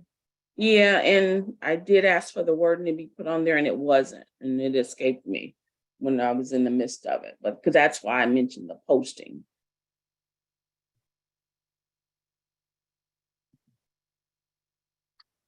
But it's simply a process of asking for public comment.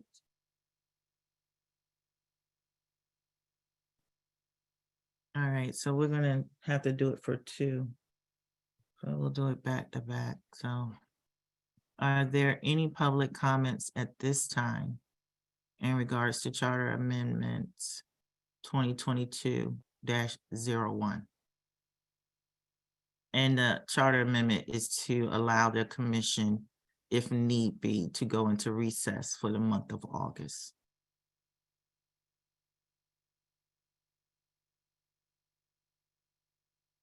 If it so chooses. Doesn't mean we don't have to have it or that we have to have it, but it gives us an option to go into recess if we so choose.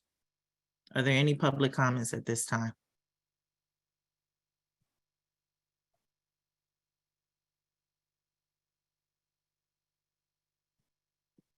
All right, I don't hear any public comments. I don't see anything in the chat. All right, so that's that one.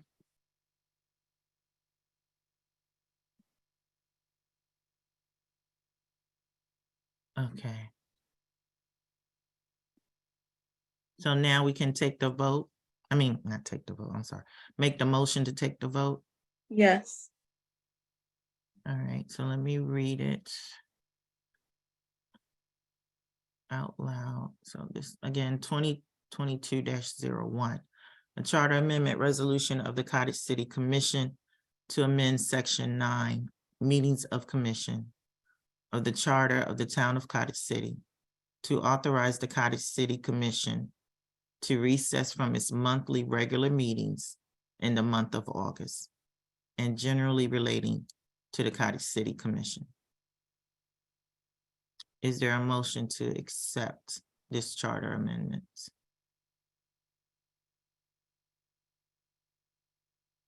So moved. Thank you, Commissioner Armache. Is there a second? I'll second. This is Commissioner Wheatley. Call for the vote. All in favor, please say aye. Fury, aye. Givens, aye. Armache, aye. Young, I. Wheatley, aye. Motion passes. There are no nays, abstentions. So that one passed. All right. So we have one more left, I think. Yes, one moment. Just bear with me.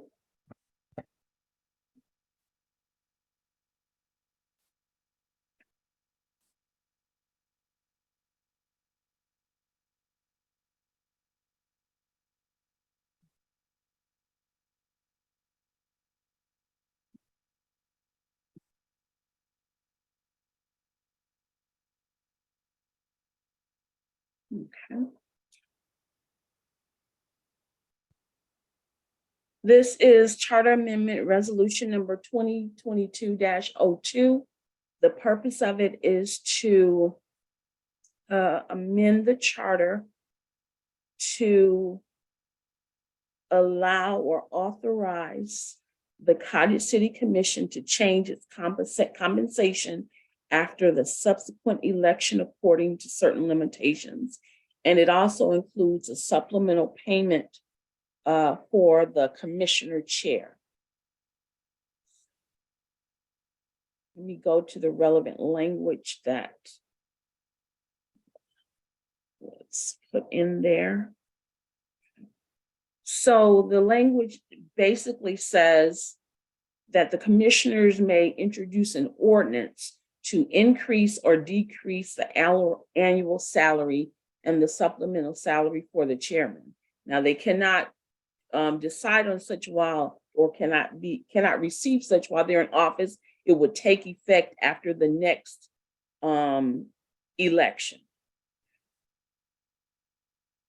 And this replaces language that basically limited or placed a cap of $5,000 on the salary that commissioners receive. So there is no longer a cap. And it further states that the commissioner chair may receive an additional $2,000,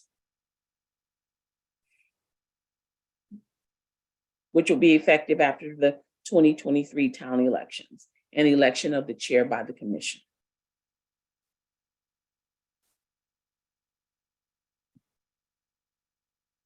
So that's saying that even, I mean, well, I shouldn't say even, that's saying whoever is elected as the chair, whether they're in a midterm or they're just got reelected, they would get that increase?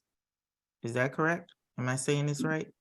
Well, it's on top of the regular, it's additional compensation of up to $2,000. So basically, when you say may receive up to, that's basically is a cap. So whatever we decide, correct, it can't go over to. correct. Okay. So It's if, so I'm still trying to make sure I'm clear. So again, whoever is elected as the chair, whether they're in the mid-election or not, they could receive an increase That's correct. up to $2,000. That's correct, Mr. Best? Yeah, he said that's correct. That's Okay. He said correct. that, he said that's correct. The only thing that would occur is that if you're in mid-cycle, like, and you would not, and if the commission chose to give themselves a raise, then this year, those people, your regular stipend would not be increased if you're not up for reelection. Because you have an election to choose who the chair is, it's not applicable, is what Mr. Bessett explained last time. Gotcha. I think when I was reading the minutes from November, from the November work session, that wasn't made clear in the minutes. So that's that was one of the comments that I had sent to Brittany. It wasn't very clear. So I'm glad you explained it again. So hopefully she can capture that correctly. Commissioner Wheatley, I have a, so you just read that it takes effect in 2023, but that would not consider the second election that we have for the other wards, which would take place in 2024, because they would still be, the same commission that voted in this policy or this ordinance. So shouldn't it be after the 2024 election instead of 2023? No, it should be 2023. Yeah. No, that. And so to, oh, go ahead. I'm sorry. And so to piggyback off of what it is that is being trying to like if you want to give an example, this is the first step. The commission at some point will have to determine what that increase will be. You've taken the cap off. So right now you're just doing the first aspect of it, right? The commission hasn't even had a discussion on what the increased cap will be. But whenever they have that discussion, they have to have it prior to this upcoming election, right? So you and Ann are up for re-election. So doesn't mean that you'll come back or whatever, but whosoever will be elected into that seat will receive that the increase that the commission had voted on prior, and then people like myself, if I get reelected, and Wanda and Artis, if they get reelected, we wouldn't receive the stipend increase until after our election cycle goes through, after we get reelected. So you will actually, Yeah, the increase is staggered just like the elections. Right, That's a right, simple way to put it. Right, Thank but we still will have to have a discussion probably sometime next month as to what that proposed increase was. But we had to get past this step because we had a cap and the cap was already at its ceiling. Okay, thank you. Uh-huh.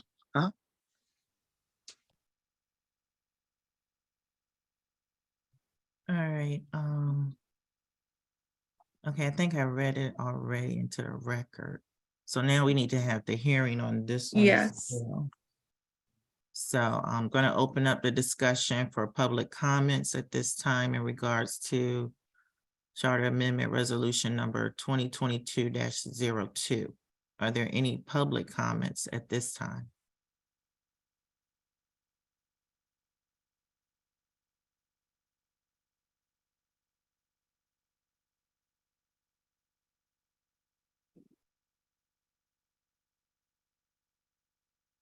All right, doesn't sound like we have any public comments at this time. So let's see, what's next? Oh, we need to make a motion for this charter amendment. So is there a motion to approve Charter Amendment 2022-02?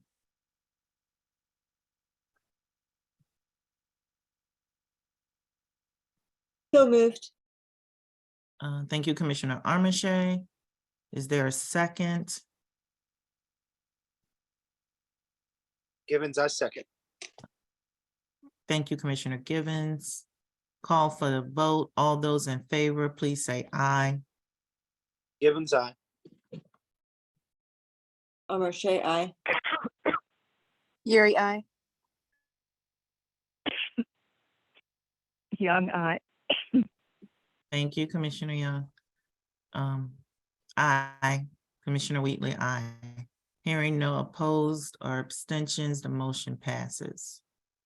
All right, I believe we have one more. Mhm. And if I can make a comment on that, as Commissioner Givens said, there's another step. I had provided you all with salaries that were from MML. That was last done in 2016. I have contacted MML to get some updated salaries, and I will provide that to you all. They said it will be a couple of weeks. It will be a more limited and for municipalities that are similar to our size with updated numbers. So I just wanted to share that with you. And once I give that to you, I will share with the I will share it with the commission. Can I ask a question? Pardon me. And some of that chart that you gave us, some of the numbers are just zero. Why is that? They don't have the information or what? Look.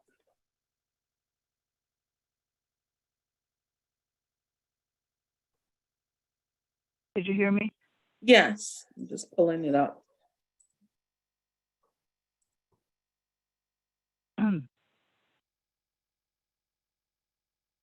I'm not quite sure. I could ask. It could be because they're so small. Their population is so small, No. they may not receive a stipend at all. Yeah. Well, they've got places like Chevy Chase and some Yes, larger places.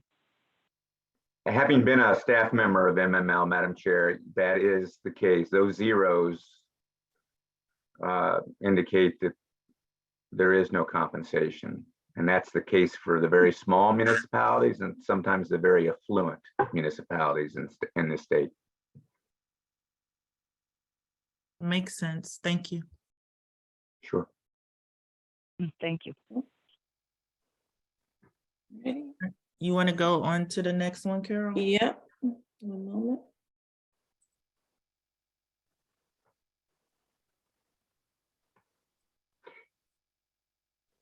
If I could chime in one more time, Madam Chair, about what happens after this process of adopting these two charter amendment resolutions,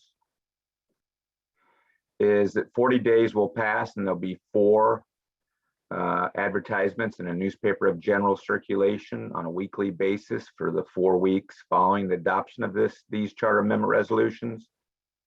During that period, if anyone circulates a petition that calls the question to a referendum election, they can do so. And if there is no petition to referendum on the 50th day after tonight, these charter amendment resolutions become the law of the charter. And the process will finish then at the 50-day mark. Thank you. Thank you. So we have ordinance 2022-06. The purpose of it is to establish a municipal tax rate for vacant developed property. And I'm going to defer to Mr. Best to comment on this.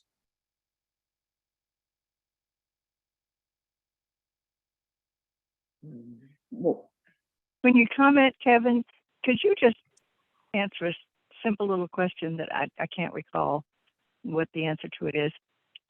Down where the numbers are given, it says personal property, the tax on personal property and business personal property. What does that refer to?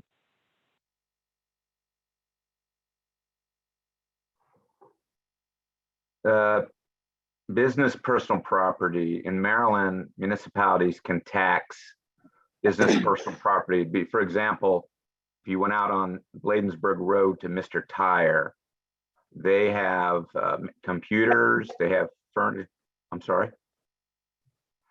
They have equipment and property that's of a business nature, and they're required to file an assessment paper with the state every year that provides the value of all their business personal property, whether it be a computer or inventory or whatever is subject to the assessment. And then it's taxed at the rate of $1.35 per every $100 of assessed value. And that has to be, that's billed by either the county acting as an agent for the town, or the town can bill it directly and collect on it. And so I'll leave any questions on the collection of the municipal business personal property tax to the treasurer or the town manager. What's just regular? There's another category that's just personal property that doesn't say business personal property. It just says personal property. Can someone scroll up so we can see it? It's on page 5.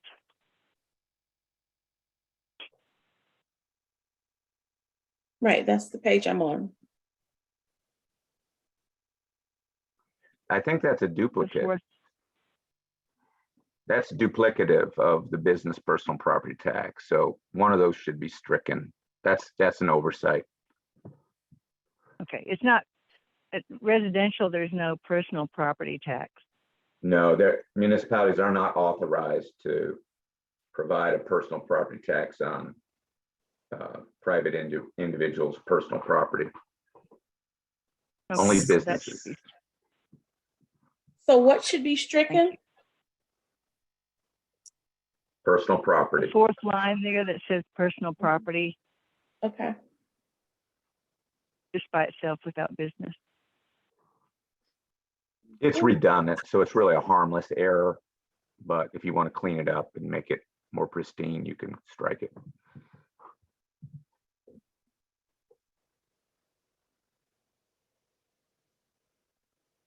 All right, so what we're doing here in this ordinance is, some months ago, I think it was determined that a sister municipality is taxing vacant property at a higher rate than the other classes of residential or business property, with the idea that the higher tax rate will stimulate the owner and encourage the owner to care for the property, remove the blight, and make repairs and sell it so that it's marketed.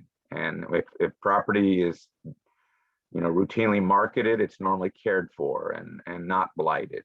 So I think Mount Rainier kind of led the charge on this when they crafted an ordinance 6 or 12 months ago.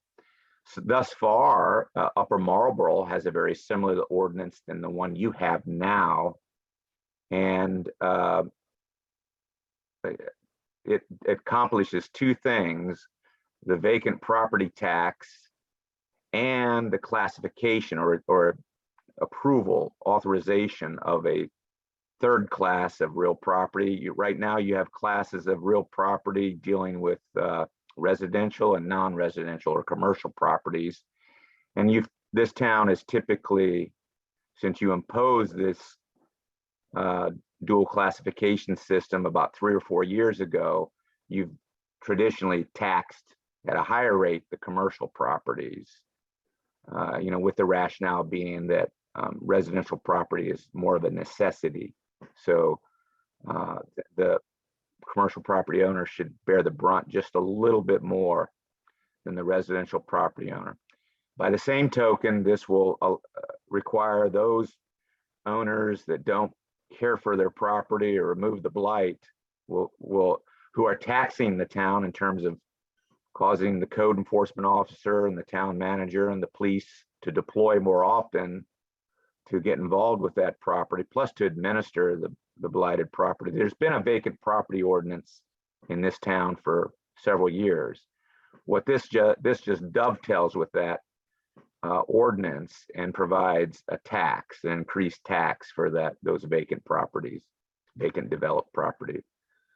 And so since the day of finality is January 1st, you got to pass this ordinance before the end of the calendar year and report the new classification to the county tax assessor and SDAT up in Baltimore, so they can be prepared to computate the constant yield tax rate for now a third classification of real property. And as you know, the taxes in the town for real property are collected by the county. The county acts as an agent for all, if not most of the municipalities in the county. And they put out what's called a consolidated tax bill every year that includes park and planning, the county, and all the very municipal rates and the tax differential and all that. So in a nutshell, that's what this ordinance does. It hopefully will mean an amelioration in terms of the burden that blighted vacant property, developed property brings to the town each year, and they'll help compensate somewhat. You see the value there, 125. And if you could scroll up so we could see the other tax rates, you can see the differentiation, from commercial, it's 0.7, it's 70 cents on the dollar, base 71 cents on the dollar, and then non-commercial, it's 52 cents on the dollar. And, we jump up to 120s for vacant developed property. So, that's a political decision, how far you go. You certainly don't want to go to an outrageous amount for that rate. But I think this is what staff recommends is the tax rate for vacant developed property based on the burden on the town's administration and police department and everything the town does to deal with vacant property. The tax rate does not have to include all these administrative costs. It basically just needs to be a reasonable tax, and I believe that to be one. And so you're going to be following the footprints of, I want to say, 3 or 4 other municipalities that already have this vacant developed property tax. And that's kind of wraps up what I think I was asked. It's been many weeks, if not months, since I wrote this ordinance. So I'm grasping, trying to remember all the details. But if you have a question, I'll try to answer it. I do have another question, Kevin. There's 2 questions, really. One, there are exemptions when someone dies. I think it gives them it gives the owner 2 years. And then there may be some other exception. So the question would be, I assume that we would be responsible for determining when the 2-year period starts and for notifying the state that a property becomes one of those that is subject to the increased tax. And that would apply, the other question is, that would apply really to whenever any property becomes subject to the increased tax, whether it's, we just determine, well, it's now, or whether it's the person dies and then you start that 2 years and then notifies the state at the end of that time. Is there anything we need to be aware of to make sure that we do that correctly? Because it does put that responsibility on us, right? Yes, it does. And then this does, if one was to do a fiscal note, like the state does for its statutes that it passes in the General Assembly each year, there is going to be a burden on the town staff but hopefully the burden won't be too exceptional, because a lot of the data should already be kept by the town in the form of vacant property registrations. So assuming the town staff is kept up to speed on the vacant property ordinance, there'll be, some reporting requirements. But yes, I think the big fear would be if no one in the town staff, gets the list of vacant improved properties each year to the tax assessor in a timely fashion, they're not going to know how to code the property properly, and there's going to be some problems. I imagine, though, if the town falls on its sword and doesn't supply the list, then as a precaution, SDAT and the county tax assessor are going to code it, is residential or commercial. They won't code it as vacant, or they'll leave it what it had been the prior year. I'm not sure, but yes, this is going to require some work, a few hours or more every year by someone on the staff to make sure a spreadsheet of all these vacant developed properties that are receiving this higher tax is properly reported. And it's going to have to be done probably before March, I believe, somewhere between January 1st and March 30th, I'm guessing. But this ordinance needs to be reported and coordinated. There needs to be a discussion or a meeting with both the county tax assessor and SDAT sometime after this ordinance in a reasonable time, maybe before the holidays, Christmas holiday. Coordination should be made so that the path is laid for how to do the administrative matters necessarily to implement this new ordinance. Thank you. Commissioner Givens? Commissioner Givens? Go ahead, Commissioner. Oh, okay. So I disagree with the tax rate, and here's why. You're just talking about a couple of cents. It's going from 70 cents to $1.25. It's not really what's in it. I just sent Carol a snapshot of what DC does, and they're effective. One thing you got to say about DC in the last 15 years, they've become very effective in getting that money, and to get people to improve their properties to the point to where, like, if they're not going to improve it, they wind up just selling them because it becomes too much of a burden because they've been like slumlords for the longest time. So if you could put that up or send that to everyone so they can have I think we can get back to it, come back to it and discuss it at a later time. But I would say at the very, very least, you need to be at least double their tax rate. And because their tax rate is probably like $5,000. Well, I mean, a couple $1,000 more, not a big deal. Oh yeah, just pay it. Don't worry about it. But if you start putting them to the point to where I'm not talking about, and you can do it. You want to make it. You want to because you want to make it effective. right? You want to get their undivided attention. So, and we have to still assemble. So we get that out the way. The work needs to be done after that is assembling a proper channeling of that, right? So we establish how that would lay out, however many months it has to be unoccupied, and then we document that through a process, right? And that's kept in a record, for everyone to see, and so on, so that we're fair to everyone. And then once they occupy it, they come off of that, that role. I just like the commission to consider that. It does take a considerable amount of work, but ultimately, our goal here is not to make money. It's to get some corrective action. And, unfortunately, sometimes, giving people certain amount of fines when they're intentionally doing this to us. They're not doing it because, they're having a problem, right? They're intentionally doing it to wait until the property values kind of rise up. And DC said, no, we're going to stop that. You guys are going to do something with these properties, or you're going to get rid of them or whatever. But you're not going to continue to harm the city, because it's a harm to the city, and those properties are up there. The majority of it's not the residential properties, it's the business properties, and they're the ones who do this to us.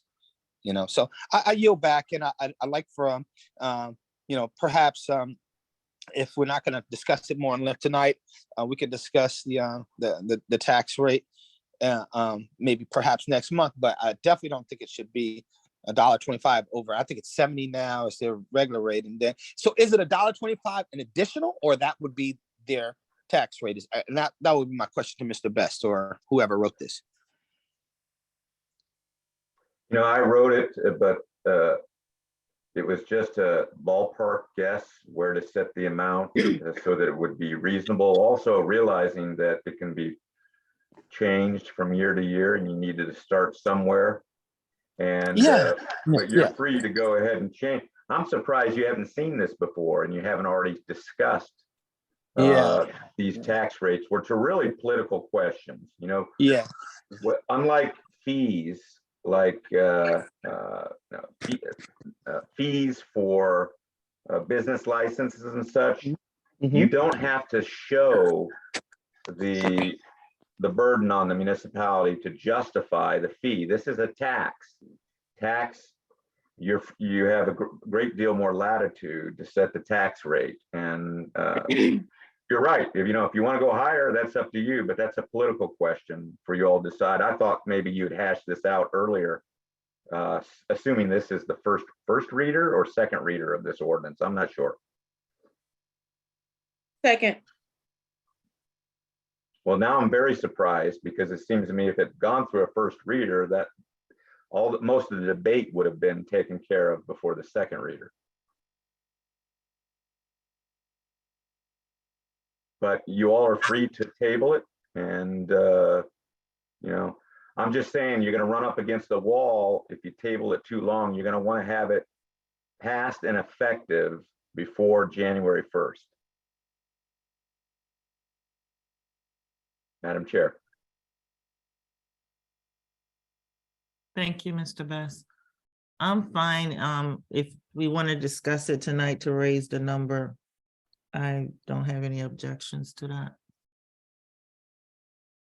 Well, if everyone would On take a look at Demetrius's your question, everyone- Demetrius, was it in addition to the other amount? I think it's instead of the other amount, not in addition. That's correct.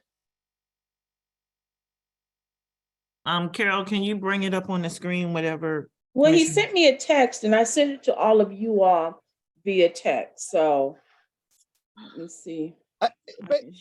Everyone should see it in there. What's the name? Except Mr. Best can't see it, and the public can't see it. But I can just pretty much tell you what it reads. Though it says that excuse me, it says class. They have it in different classes, right? They have class 3 vacant property is taxed at $5 per $100 of assessed values.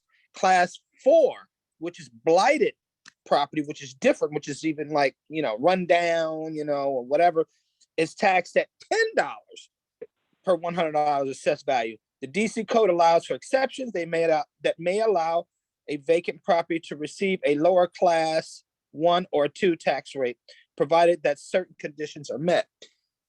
And so when you go around and you see DC now, and these things were just put in place within the last probably 10 years, you notice the difference. So, and that's my goal. My goal is like, we're not trying to make money, but we want them to like, yo, get off your bum and, you got to do something with this property or get rid of it or something. Let somebody do something with it because you're hurting the town, but paying a couple of dollars, they don't care about that. That's a part of nature of doing business, but and I'm not saying go to where DC's at. That is quite high, but I clearly think that it's got to be, something that'll get their undivided attention. And one of the processes that when we do go, once we get through this, I think that those properties, we identify those properties that are vacant. I'm not talking about people trying to sell their house and got a sign outside. We're not talking about that, because clearly they're actively doing it. And I think you should have some type of exceptions for that, but still they have to keep up with their code. But to send those people this, the letter, and, explain to them, hey, we like for you, blah, blah, blah, whatever, the verbiage is and, a nice letter and put them on notice that this is coming and this is going to happen. And you need to be more concerned and, and this is why we're doing it. So I yield back. Thank you. Madam Chair, let me just comment on that, if I may, that got to remember that Cottage City is a creature of the state of Maryland, and the District of Columbia is a federal enclave. And yes, I think you can do some comparative analysis, as the commissioner suggests, with the adjoining jurisdiction, the District of Columbia. But my question would be, what does Mount Rainier have? They're the leader in this type of ordinance. What are their tax rates? That would be a good measuring stick, I think, as well as something you probably should know. I yield. But I would say too that, I can appreciate why Mount Rainier did what they did, but they don't have a problem like we have. We have a vacant, building of commercial building property. They did it, and I can appreciate that, but we actually have a real problem. I mean, maybe they had a problem before, but we got a clear problem, and hasn't gotten better. And some of these properties have been vacant for one property is vacant for more than 20 years I know of, and finally they fixed it and and sold it, but and now it's back up for sale again. But nevertheless, but we got to get some events with these properties. They sit right there on Bladensburg Road, and that is the gateway to Cottage City. And you look across the street, and Comer Manor's developed. You look at they can't keep a space unoccupied over there in Comer Manor Shopping Center. Companies want to have that space. So we need to make sure that that Cottage City has the ability to grow as well. Thank you. Thank you. Are there any other comments?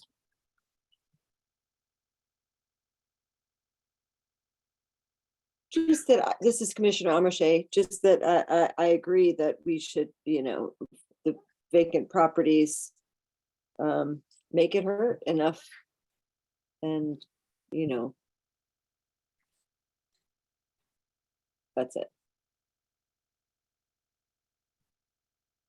Thank you, Commissioner Armache. Commissioners Young and Yuri, do you agree as well? Are you talking about agree with the general bill or agree that we should increase the amount? Agree that we should increase the amount. I don't have a strong opinion on it, to tell you the truth. It's not quite doubled, but almost doubled the way we have it. So I wouldn't increase it a whole lot. I wouldn't go up to what Washington is charging. I think the idea to find out what Mount Rainier has as their figure would be good. Okay, thank you. Commissioner Yuri? I agree with the increase. I do think that we should also see and compare what Mount Rainier has, but I do agree with the increase. All right, so we're gonna table this one until, I don't know why it seems like I did this already. We're gonna table this one until we, can get the numbers from Mount Rainier, but I think, majority of us agree that we need to increase it more.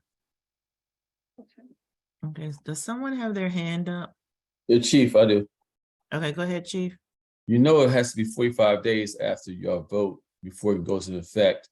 And if y'all trying to do the January assessment to send the stuff over, you won't miss it if you send it to next month. So I'm just bringing that to your attention.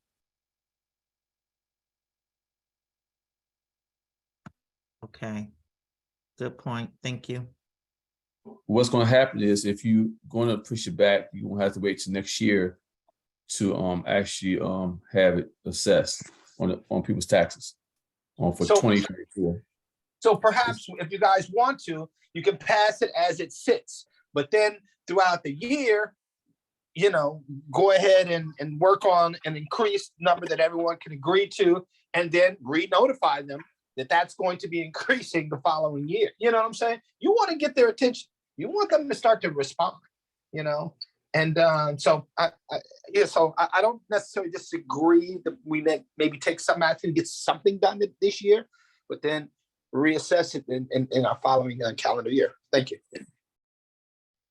I think that's a good idea. Let's just pass it like it is. And then once we get the information, if we want to raise it, we can do that next year. All right, let's, do the rest of you guys agree to that? Commissioner Yuri, What did you say, Commissioner Yuri? yes, I agree. Okay, Commissioner Armitage, you agree? Yes. All right, I agree. Okay, so we'll read this one again. Let's see, ordinance 2022-06. An ordinance amending chapter 5-12 permits, licenses, and registrations. And chapter 13B, assessments and taxation to establish a municipal tax rate for vacant developed property. Excuse me.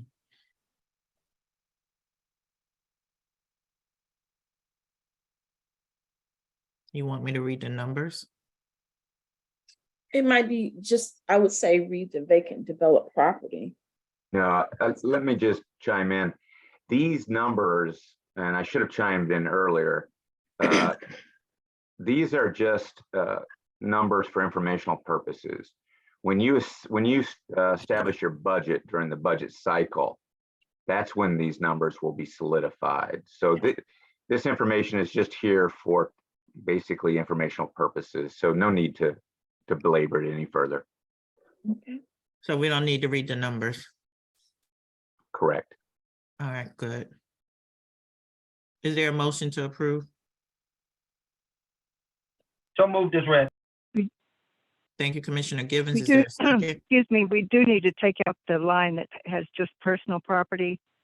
Yes, we already Yeah. discussed that and Carol made note of it. So there's a motion Okay. on the floor. I'm trying to get a second. Second, I second. thank you, Commissioner Armitage. Call for the vote. All in favor, please say aye. Given Aye. Young eye. Yuri, I.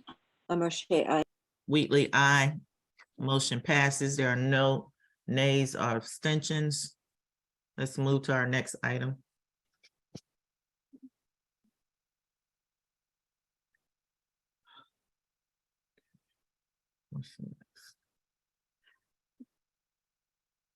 This is simply for authorization to pay for the street lighting. One of them would be on Parkwood Street. So we have to pay the charges for the installation for an overhead street light. And the amount is $3,100. We did discuss this in the work session. I have one question.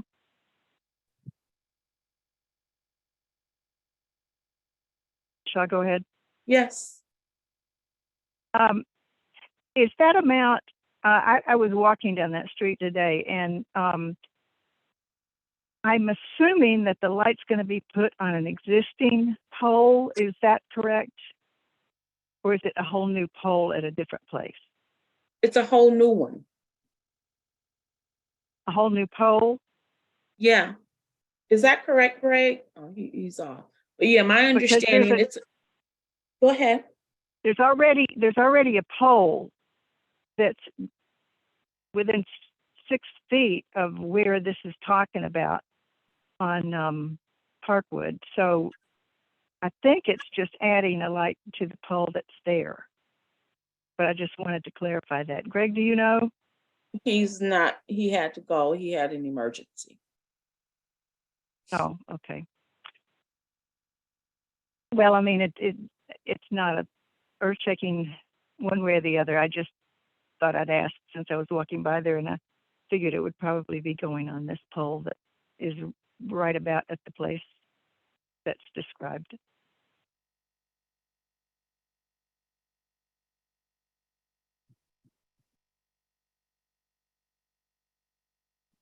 I wanted to ask if I may, Madam Chair, who retains title to the light once the town pays for it? I assume it's on a Pepco pole and Pepco will continue to own the lighting that's being, capital cost is being paid for by the town. Pepco will continue to own it. I asked them that question as well. But even though they own it, will own it, we have to pay the cost for installation.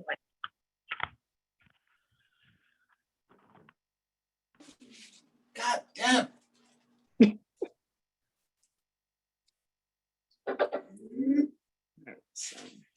All right. So that amount is $3,100 for the light at Parkwood Street.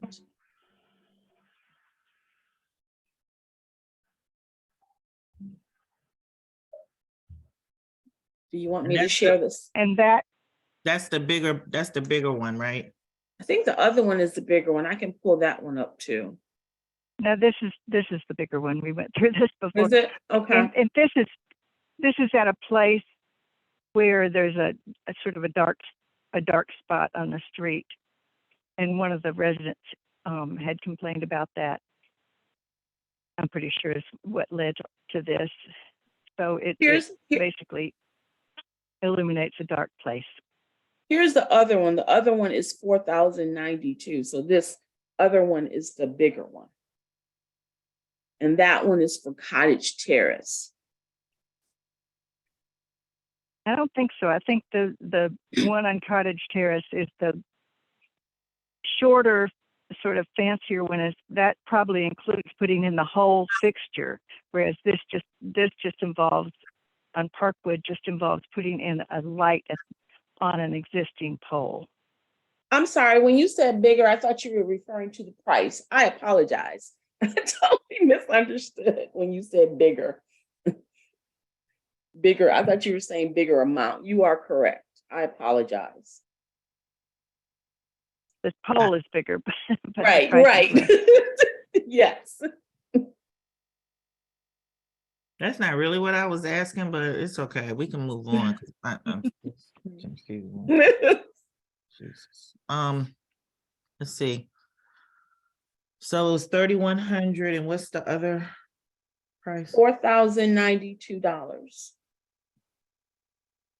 And that's on Cottage Terrace. The $4,092 is on Cottage Terrace. All right, is there a motion to approve the payment of 3,100 on Parkwood Street for the light installation and $4,092 for the light installation on Cottage Terrace? Is there a motion to approve? So moved.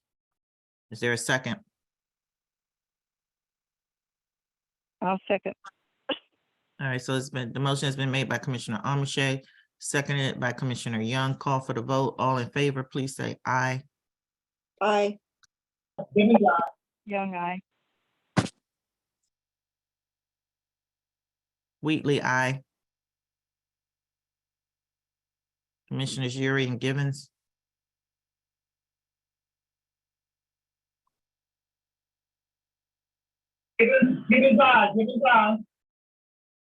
Thank you, Commissioner Yuri.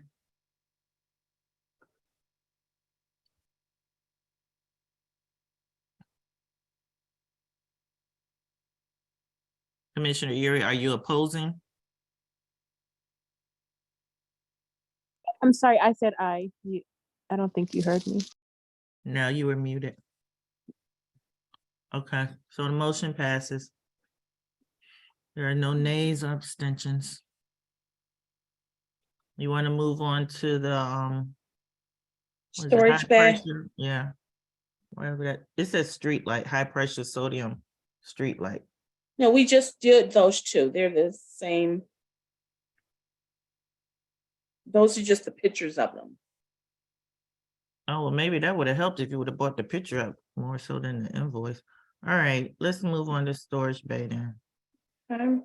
So the chief or Demetrius may want to comment on this. The police have a storage area in the Public Works building, and the Public Works building is very high. They want to create additional levels, so they will have additional storage. And based upon the materials and tools needed, the cost will come to approximately, well, according to this was $1,888, but just to give some room, $2,000. And I can show that picture again. I did show it at the work session if you want to get a sense of it.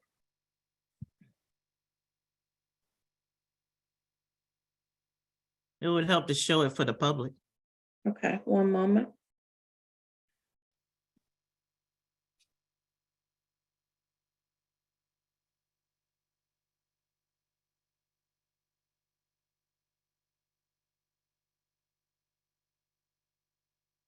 So that's the storage area. So using those existing beams, they would build additional levels for storage, for additional storage.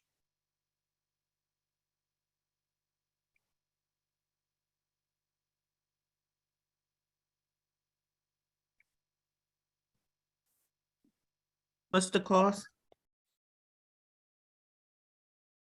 Well, the list that they got from, I think it was Home Depot, was $1,818, but they would like authorization for $2,000.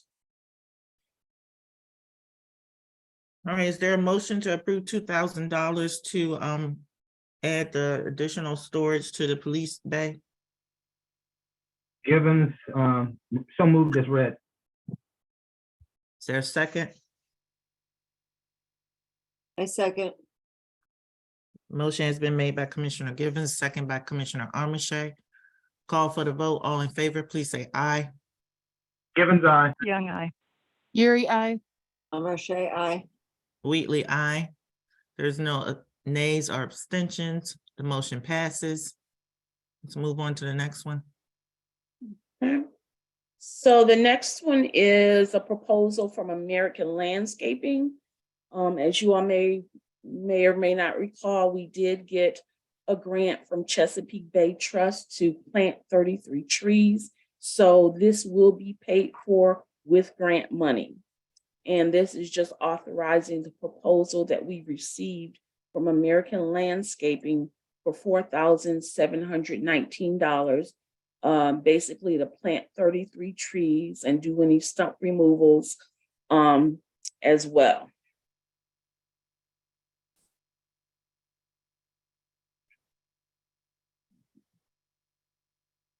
I'm sorry, that's not correct. That's not correct. I apologize because they separated them.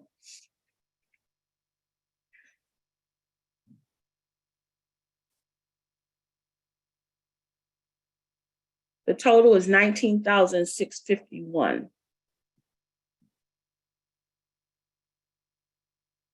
And it's all covered by the grant. Correct. The Chesapeake Bay Trust grant.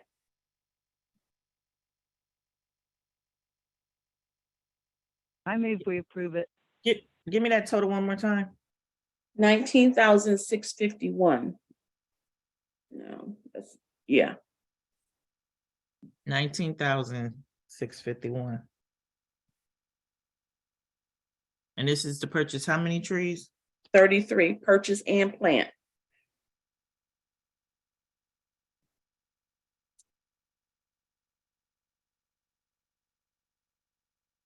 Okay, is there a motion to approve the purchasing and planting of 36 trees in the amount of $19,651? So moved. Givens, I second. Motion has been made by Commissioner Young and seconded by Commissioner Givens. Call for the vote. All in favor, please say aye. Givens, I. Young, I. Roche, aye. Yuri, I. Wheatley, aye. Motion passes. There are no abstentions or nays. So the next topic is, we have the English classes that we currently provide. I received a phone call from the mayor of Comar Manor, and to ask if they could join with us in providing English classes, and they would contribute to the cost of them. So I saw Monica today, and she asked about the English classes and what they needed to do. So I told her to contact you in regards to what she needs to do. Okay. So we'll what are you suggesting? You suggesting we split the cost with them, or are we charging them per student? How are we doing it? No, I say just split the cost.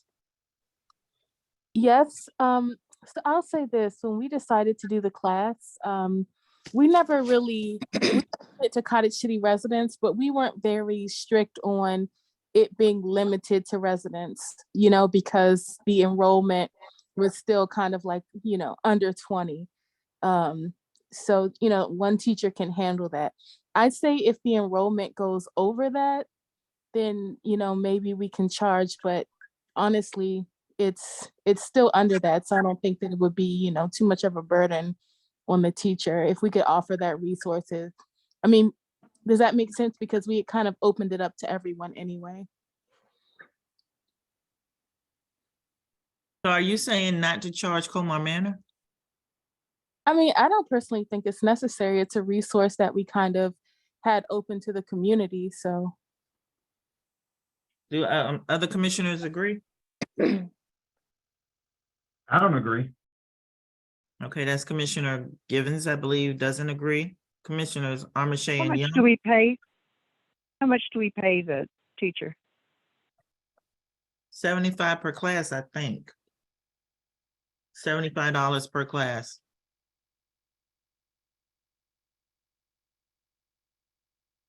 Well, it seems like Comar Manor has talked about doing some classes, but that they would charge people from here.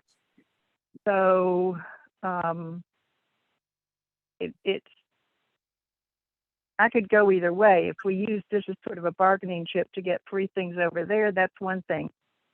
But if our people are going to have to pay to go over there, then it seems like they should have to pay for part of this.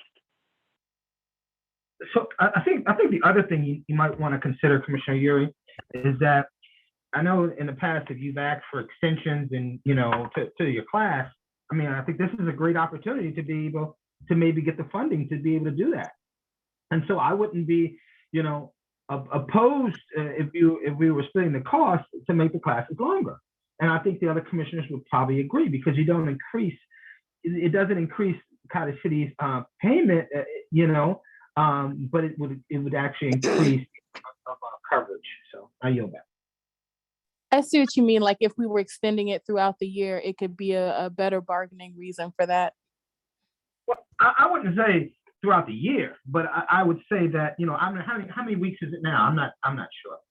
So we kind of run it for about like a semester equivalent to a semester. semester. Yeah, maybe you do 2 semesters and then, you split that with them, and, and then for having the class over here, so long as, like you said, it doesn't go over, 20 people. And if it does, what are the additional costs associated? And then we could kind of consider that, and split the costs, stuff like that. So I hear that. Commissioner Armitage.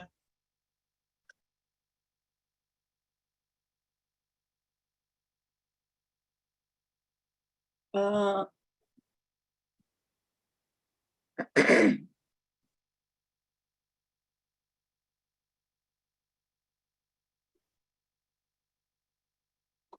I don't have anything to say.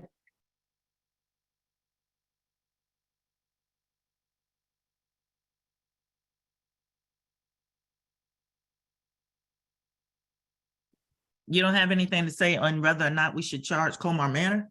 Oh, sorry.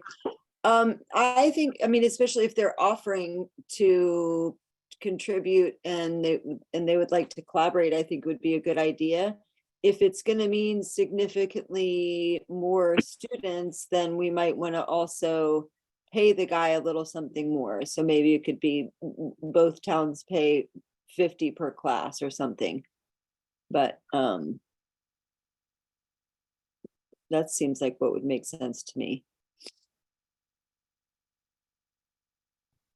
Okay, so Commissioner Givens, you said you think we should charge Comar Manor. Commissioner Armitage, you are saying we should charge. And Commissioner Young, you said you didn't, what did you say? You didn't care either way? No, I said since they charge us for things, I thought we should charge too. And I agree with what Artis said. That we should In charge. other words, pay him more, and each of us pays 50 per class.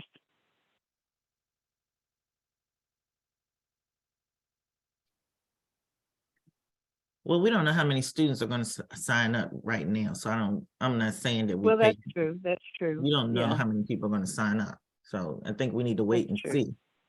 Madam Yeah. Chair. Okay. Yes. All right, Commissioner Givens is correct. Right now, our numbers are not where it needs to be to fill the class. So we have some open seats right now for the class.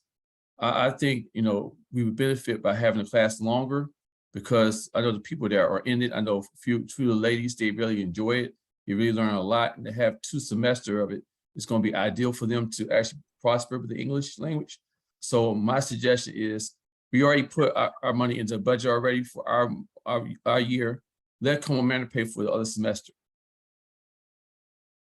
Well, but we got to make sure that the instructor is amenable to that as well. Sure. But no, I don't know, no. I'm not going to agree to that because they may change their mind before the next semester starts. So no. If we're going to split it, let's start now. Why would we wait a whole nother semester? No, we collect that money now. It's the point where, you have added time, a longer length of time to get these people to be able to benefit from the class. I don't think we need to split the semesters from either we pay the whole thing up front, they reimburse us or something, but we pay one semester and they pay another semester. I don't want to do that. No. I don't like that option. Because you never know, they may decide to pull out. Any other? No. That's not what I'm saying. I was saying split the cost. But I said what it gives you is it gives you an option, as one of Commissioner Uri's passionate is about to have the class longer. So if you have a partner in it, you have that option available to you. So perhaps you can go from 1 semester to 2 semesters, and it wouldn't necessarily increase the financial burden, alone by themselves to Cottage City. So right now, we would split the cost, right? And see how many people come in, right? And see how they're liking it, and once you maybe get halfway through the class, then the commission comes back and in discussion with Comar Manor, they say, hey, you guys want to do another semester? And they say, yeah, let's go ahead and do another semester. Then we're okay with it because we've already budgeted for our, pretty much, we've already budgeted for one, for one semester, but really we're only paying half if we only did one semester, right? So we're only going to pay half of that. So in doing another semester, it wouldn't increase the cost of Cottage City, is what I'm saying. So you keep that open, and if they said no, let's just keep it, then Cottage City just saves money. I yield back. Yeah, I agree with what you're saying. So I'm just saying, I don't want to split the cost per semester. That's all I'm saying. I don't think that's a good idea. No, All right. we haven't even decided whether it's going to be an additional semester. I 'cause we know, haven't that's even- what that's why I'm Okay. saying, that's why I said that. That's exactly why I said that. We don't know if it's going to be a second semester. We don't know if Right. they're going to want to continue to do it with us. So no, if we're going to split the cost, we split it on the semester that we're in, or the one that we're doing, whatever. right, thank Chief, you have your hand up again, or is that from your previous question? No, I agree with you saying, that's fine. It's the point where I think, it should be split, but that's fine. Okay. All right, so sounds like we have a consensus to split the cost with Comar Manor. All right, what's next?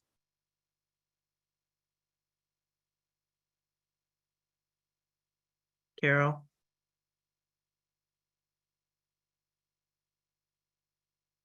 You're muted. Did we skip Okay. something called CBT award letter?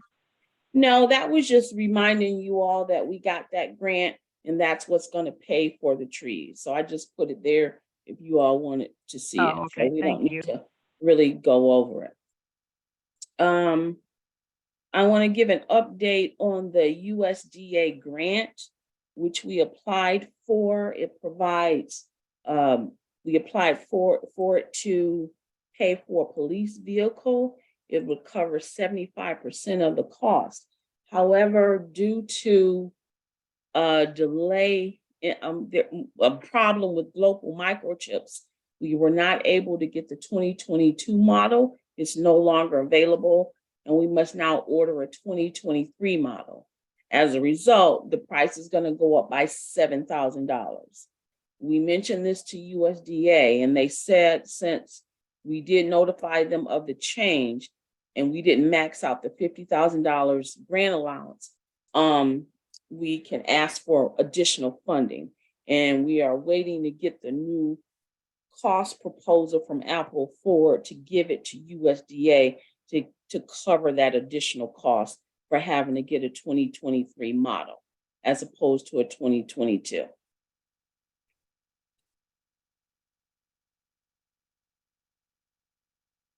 Sorry, they're gonna give us the additional money to cover the 7,000? Yeah, this called subsequent funding because it changed and the maximum they give is 50,000 and we hadn't gotten that. We only got 39,500. So that's why we're able to do it. Okay, Okay. well, we lucked out on that one. Yep. So the next item is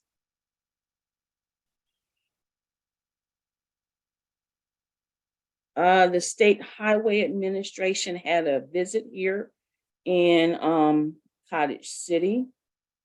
And the chief did a write-up of it. It, talked about the traffic issues on 30th Avenue. Chief, if you want to chime in, you can, and the traffic issues on Bladensburg Road.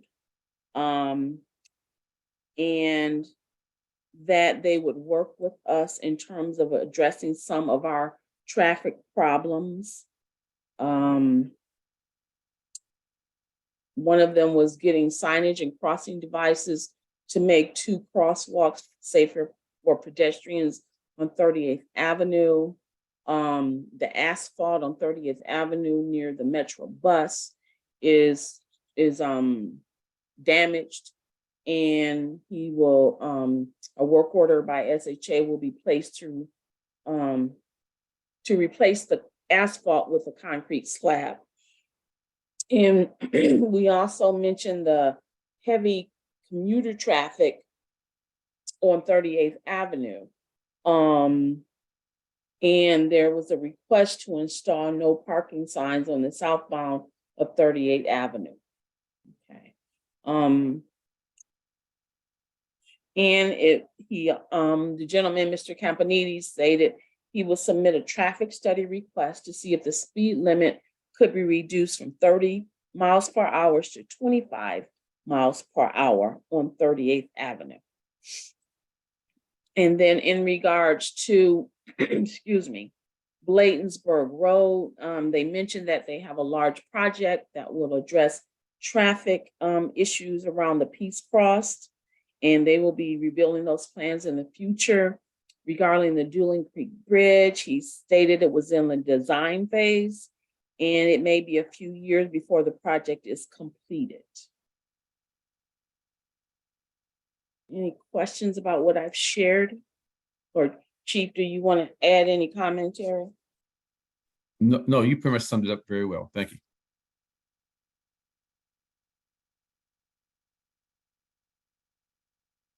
I will say that during the visit with SHA, myself and Commissioner Young also met up there on 38th, and the information that oh God, whatever his name is, Mr. Campanides?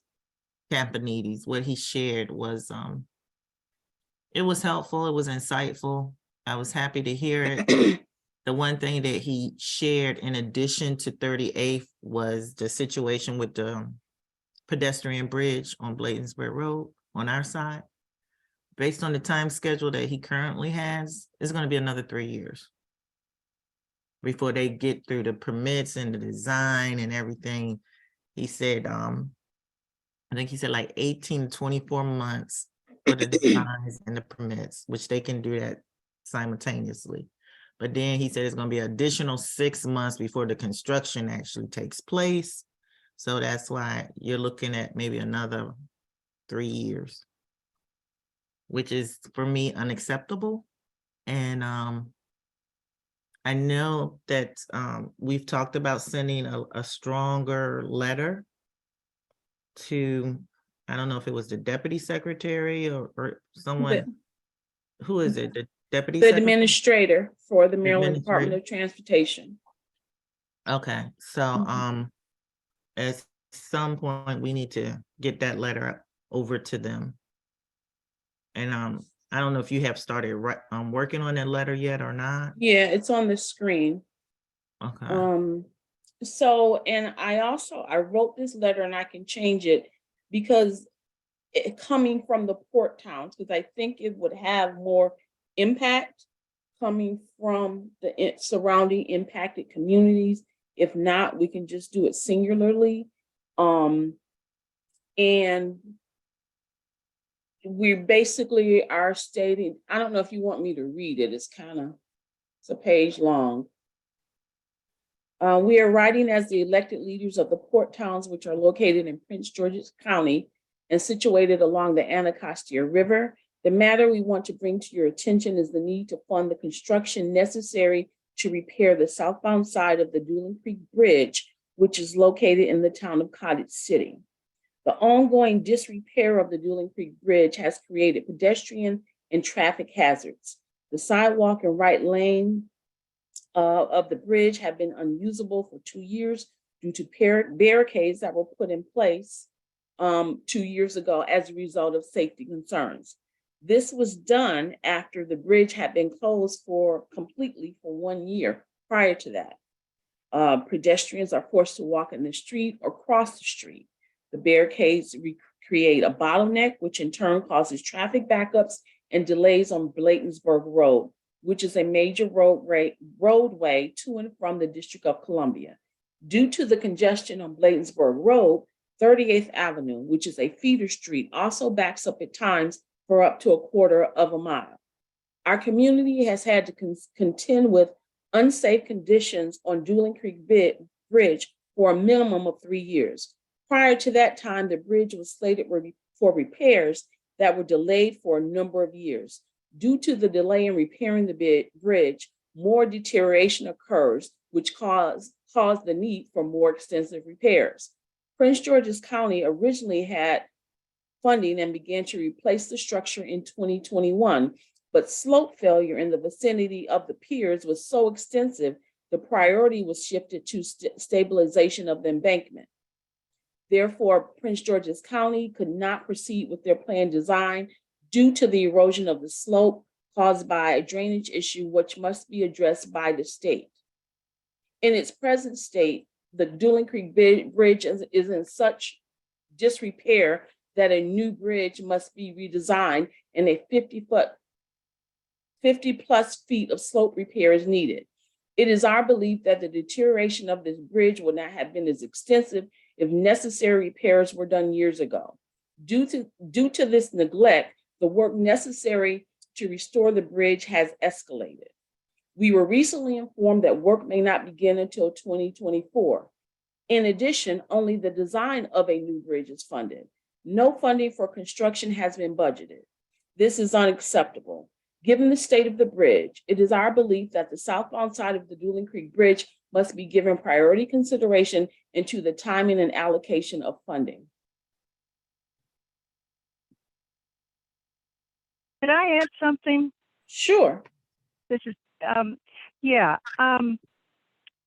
Mr. Campanides, I think he's going to do his very best to get, I was mainly talking with him about the 38th Street situation, but to get all of it done. But he did talk about how hard it was to get things done in a timely way. It's apparently very difficult. But a few years ago, when I was first on the commission, I remember going to one of the meetings of the quote tiny town and spoke with someone, I think it was maybe Garrett Park. Anyway, they talked about something that they had trouble getting done, and finally they got it done, and the guy said, go to the top. Now we've got a new governor coming in, and I think that it might be good maybe in talking this through with Malcolm Augustine and some of our other people in Annapolis. We might try to do something like that, to try to talk to if he appoints a new person to be over the department, or if we can get some inside lane to the new administration and emphasize how critical this is and how dangerous it is. I think this letter should be sent, but I think as soon as the new administration comes in, we need to really concentrate and talk with people like Malcolm Augustine and our other people in Annapolis and figure out another route to add to this, and to emphasize, how this has not been addressed for years now, and it really needs to be addressed. We've got a new administration in, and can they help us? I think that might be another avenue to consider or to undertake in terms of trying to get this done. And I have a feeling that even though we can't, I don't think we should go through Mr. Campanides and his people in terms of asking for this. I think that in the end, he would probably appreciate it to get the support he needs to do the things that need to be done. Yeah, and I spoke to him, and he was like, well, this is the guy you need to send it to because he's the top. And you make a good point, Commissioner Young. When there is a change in administration, some of these positions, and it might this gentleman we're addressing it to might be a political appointee, so he might not even be there under the new administration. You're absolutely right. So, let's sort of keep that in mind and stay in touch with our people in Annapolis to find out, who's going to be there and who can we talk to, and, what kind of help can we get on this, because the danger is something that is a really strong story. Mm-hmm. Yeah. Well, I will make a point of copying our senator and our delegate, so they are aware of it. But yes, I will absolutely. Good. So, Good point. If I could So- just add, Carol, you might want to put some CC recipients at the bottom, including the senator and the other politicians mentioned by the commissioner. Yeah, that's what I just said. I'll copy them. I'll put the CCs on there. So that's what I meant. So the question is, do we want to do this singularly or do we want to do it collectively with the other port towns?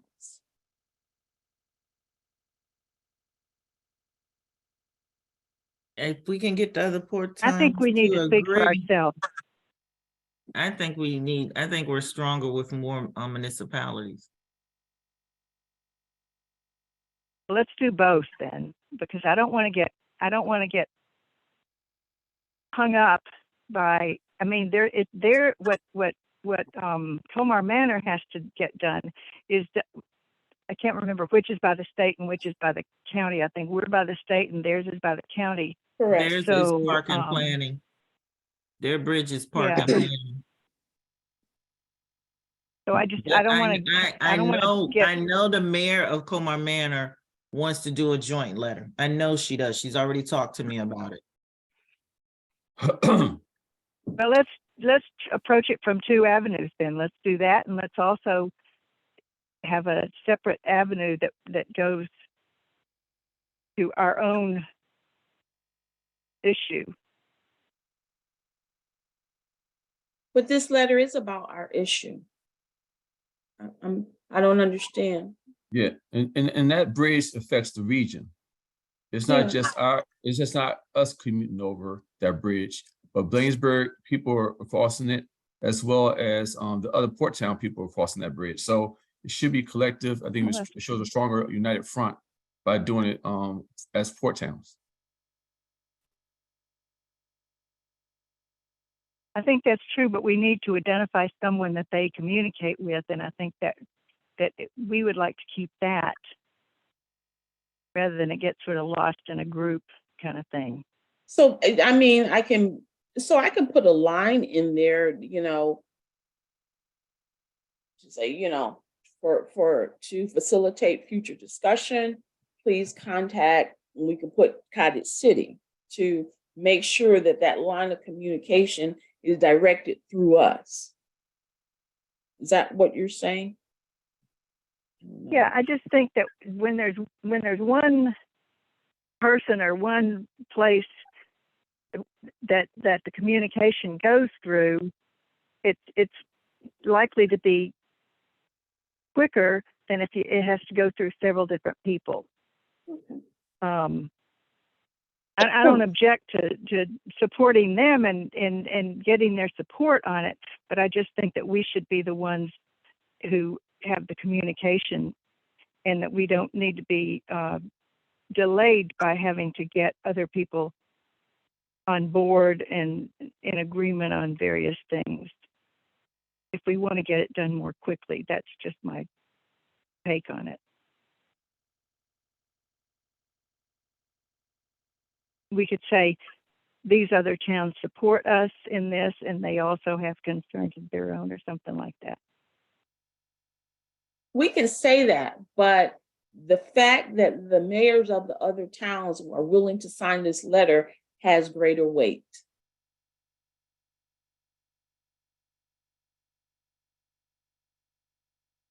Yeah, but if you put their names, just say contact Cottage City regarding the bridge. Yeah, that's what I said. I can put a line in there that any communication should go through Cottage City. Good idea. Okay.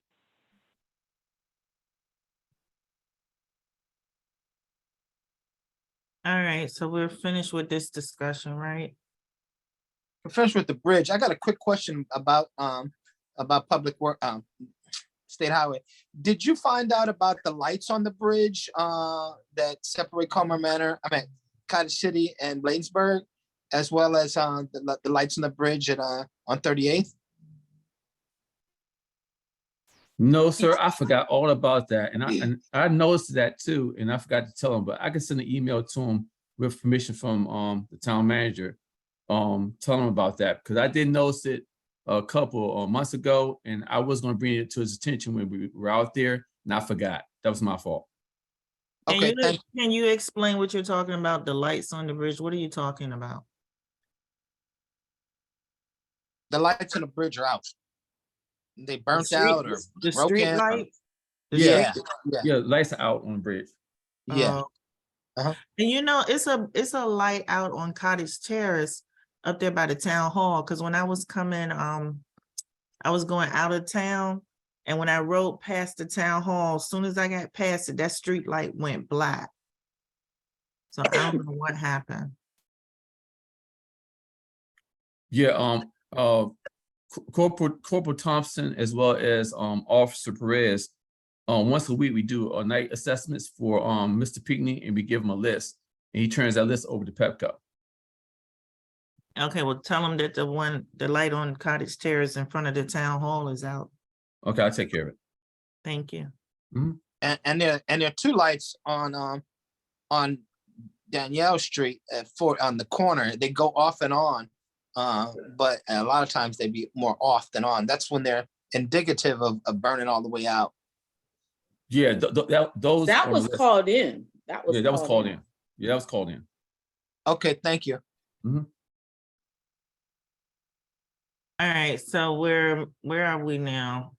We're at dates for budget dates. No, you skipped the employee holiday celebration. You're not covering Did that?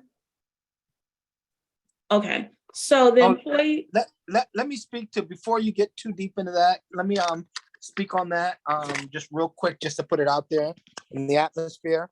I saw the mayor of Bladensburg last night, and I had kind of mentioned that it would be nice if all the employees, if we could have like a joint employee Christmas party, because all the employees, they interact and work with each other. It's not political for them.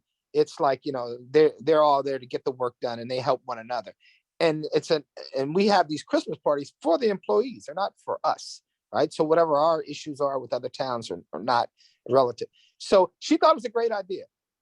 She said she was going to take it back to her council and have a discussion on it. I saw some people at Comer Manor.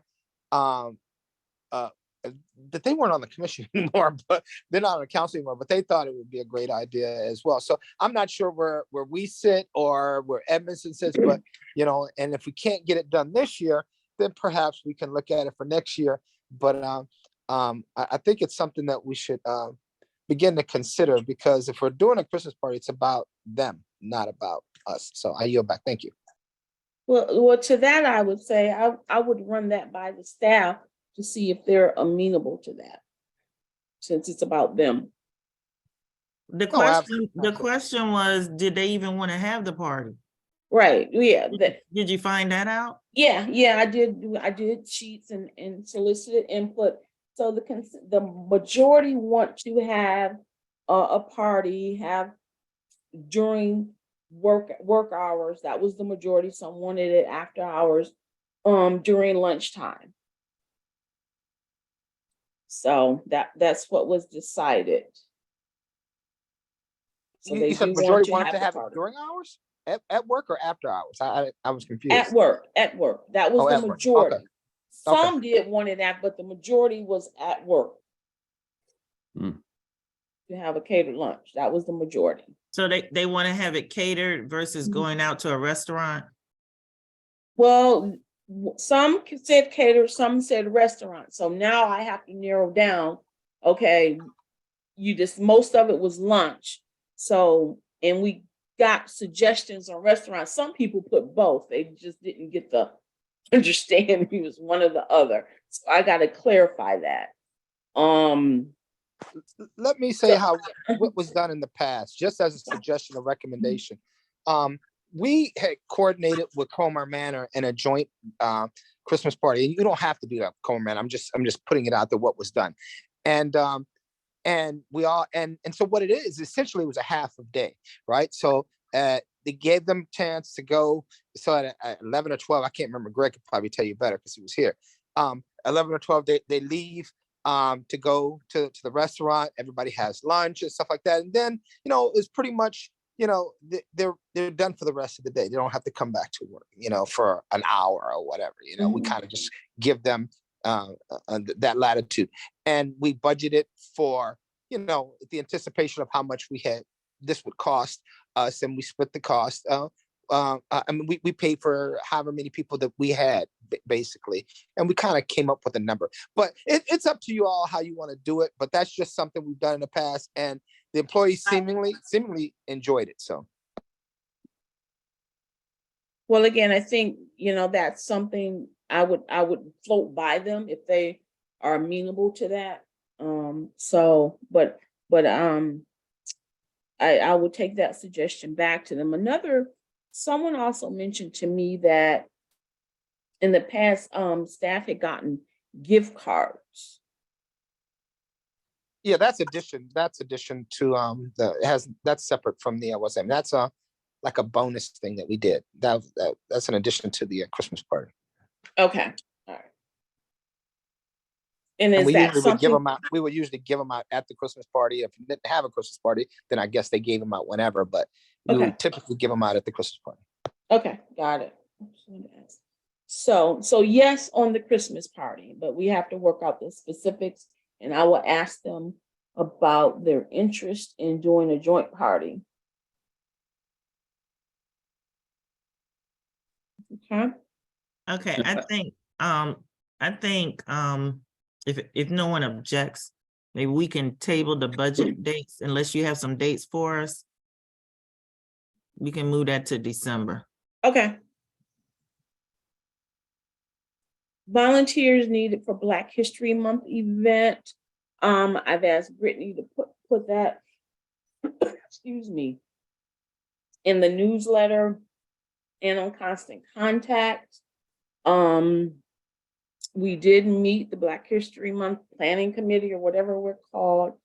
I had seen an actress named Millicent Sparks do I don't know what you call it, a reenactment. She played Harriet Tubman, and she spoke as if Harriet spoke, and it was moving. She's based in Philadelphia. I did reach out to her, and she was willing to come, and her cost is $700 plus the cost of her ticket from Philadelphia. Now, our budget escapes me right now for Black History Month. Is it $800? Yes, it's $800. So, given that we did not use the money for what is the Native American Heritage Month, would it be possible to, in order to have this person attend and perform, use that money that was left over from American Heritage Month, Native American Heritage Month, and use it for Black History Month?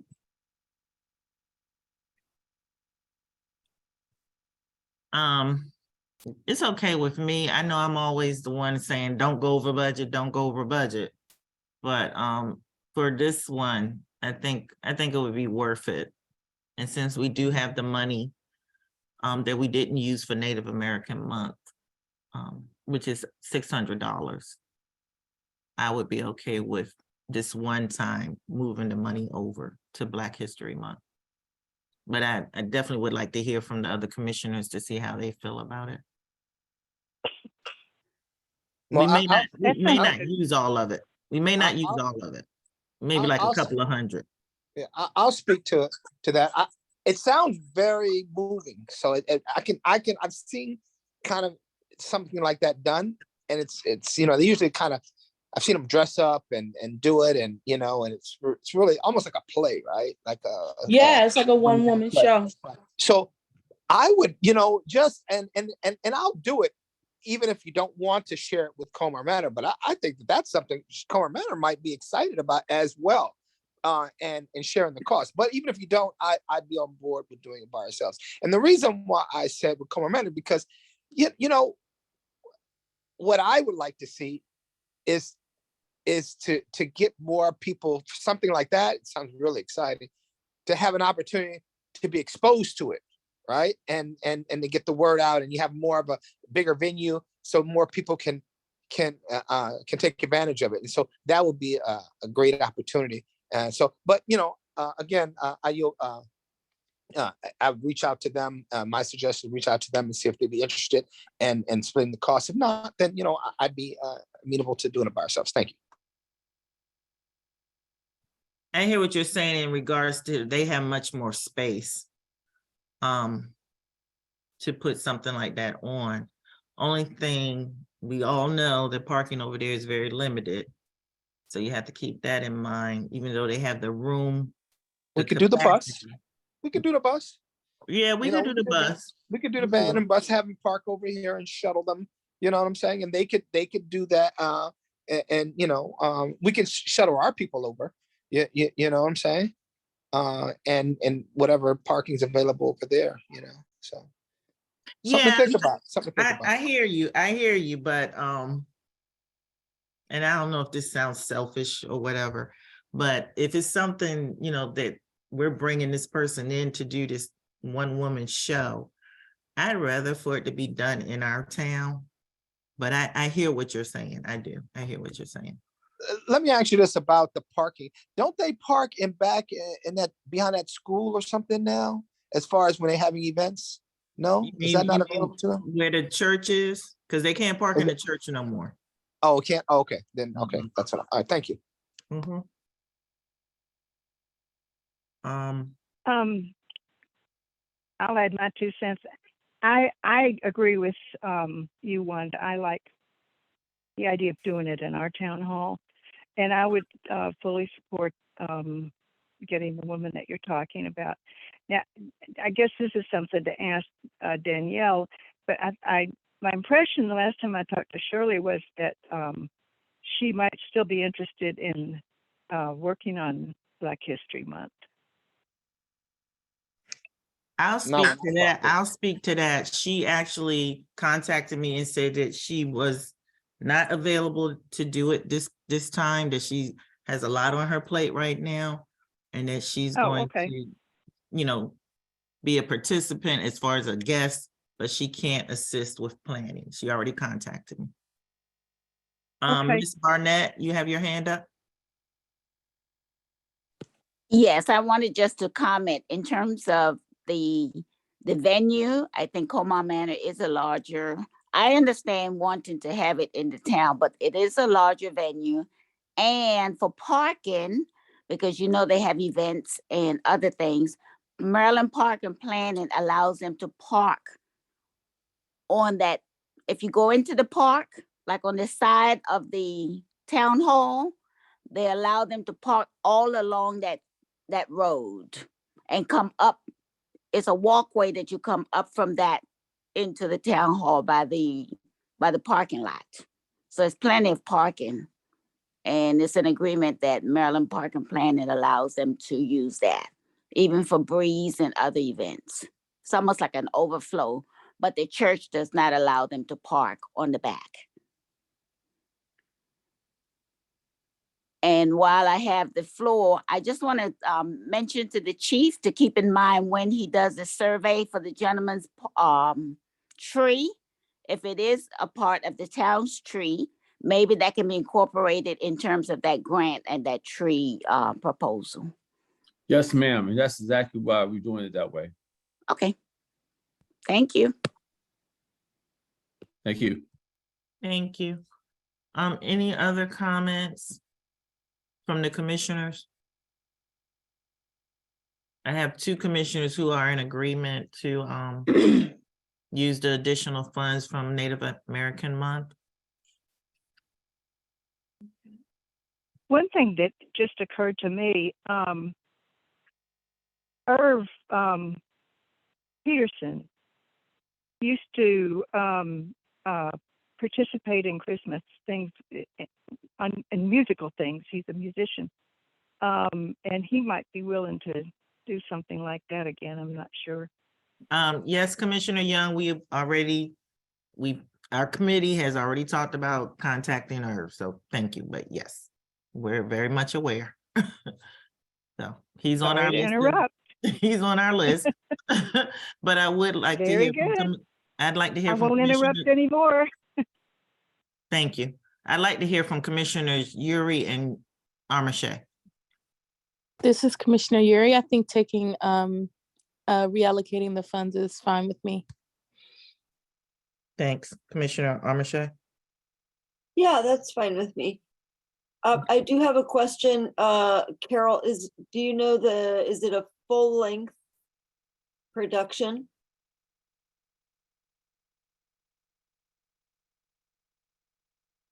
Can you hear me? No, I can, yes. Okay.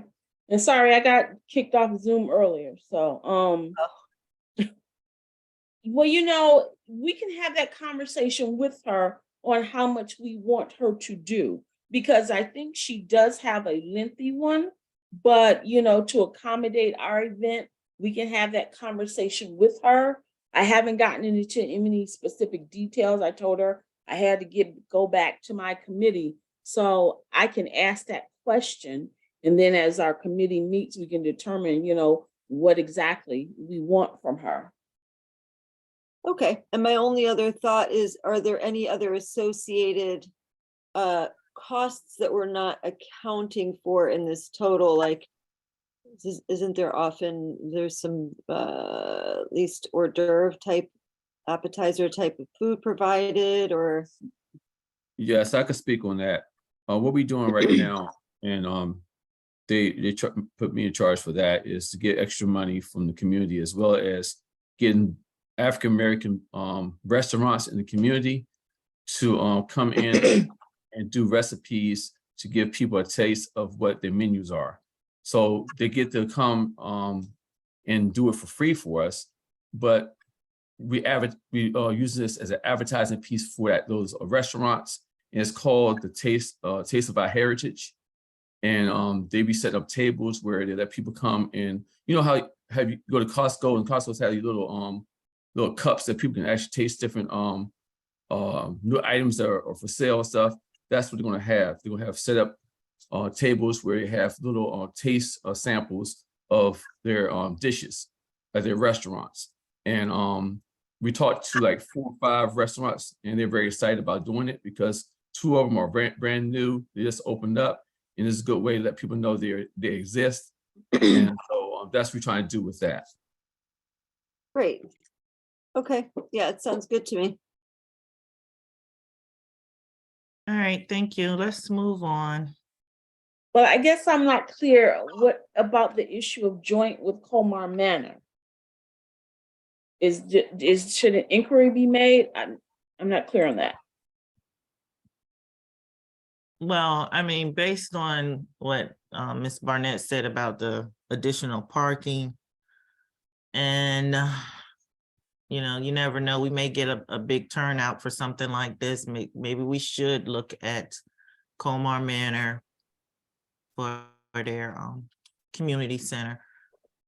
But my question is, we don't even know what they have planned. So we need to, before we can say it, we need to find out if they even want to be a part of it, if they want to participate with us. So, Okay. But I just want to make sure that everyone's amenable to me inquiring, that they're yeah, open. you can inquire. Okay. All right. Right. Just a comment about the tree. The grant money can't be used for that tree, specific use for the grant. So, and Greg said we probably, if it's our tree, there's probably enough money in the budget. So I just want to make that point about the grant. So I wanted to give a community development block grant update. I can skip it and just send you the document via email, or you already have it. It's up to you. Is it any new information? No, it's just that we are going to apply for a community development block grant for the total amount of $773,000 to for our stormwater management needs as identified by CPJ. Okay, let's skip that one. Okay. So Mr. Pinckney had to leave because he had an emergency at home. So will you be giving his monthly report? I hadn't planned on it. You want to skip it and just, yes, you know, people can read it for themselves? Yes. All right, let's skip that one. Chief, you want to give your report, your monthly report? The same, all mine is in my monthly, so you can read at your leisure. Okay, cool. So let's go to Commissioners, Ward 1, Commissioner Young, you have anything to report out? The only thing I have is that a person who lives here in Ward 1 had brought to my attention a group that does food giveaways called Linda Bin Food Pantry. She was going to call Carol today. Carol, did she call you? Yeah, and I gotta call her back tomorrow. I was just super busy and she did call me. Okay. Well, basically, they're willing to provide food giveaways, and they are associated with the community community food bank, whatever the name. I can't remember the name of it. In any event, I was told that it is hoped that we will be able to start doing that in the Seventh-day Adventist Church down on corner of 41st and Parkwood. But Seventh-day until that Pentecostal. happens, pardon me? Seventh-day Pentecostal. Whatever the name of it is. Until that happens, I think it would be helpful to allow them to come in until that happens, especially now at this time of year, in the holidays and when it's starting to get cold. Guess I would just pass that on mainly to you, Carol, to maybe we can give them a positive response, and also let them know. And I had also shared with her that at some point we would be starting something at the church. But until that starts, we may as well make use of this resource. That's all I had to add.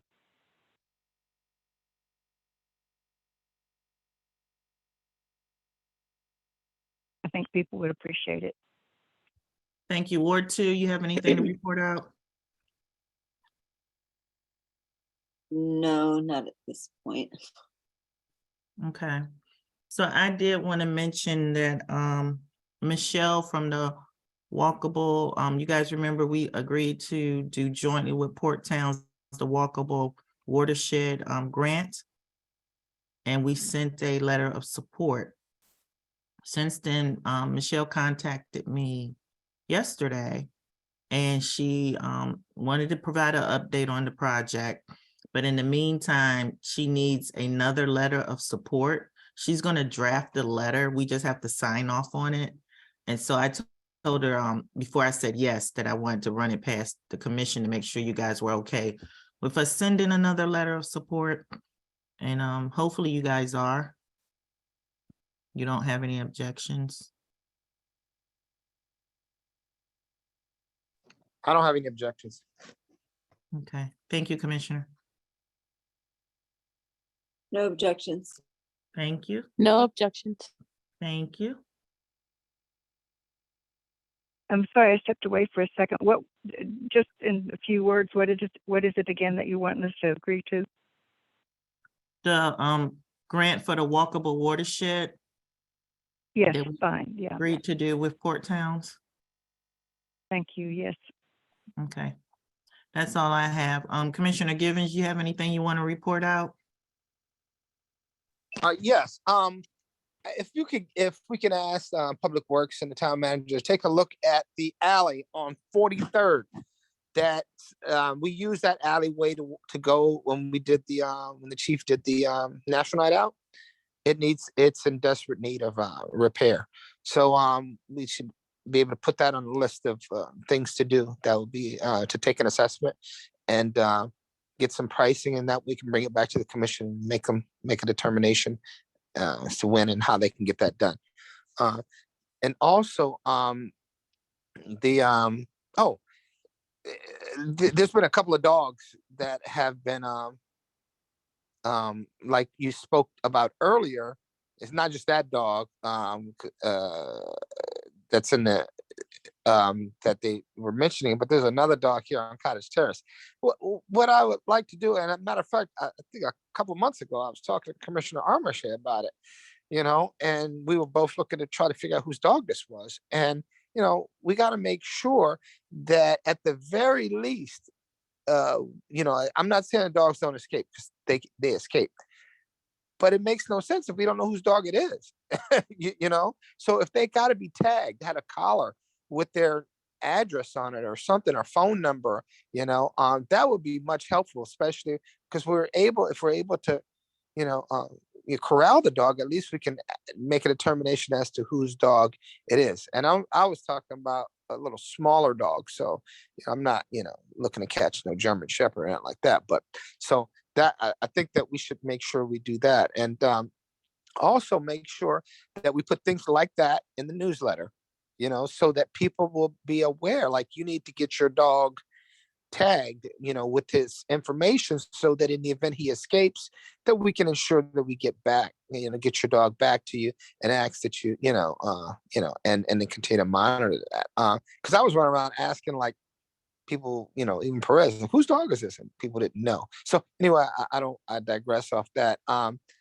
There was one other thing that I had wanted to mention, and it just, it really skipped my mind.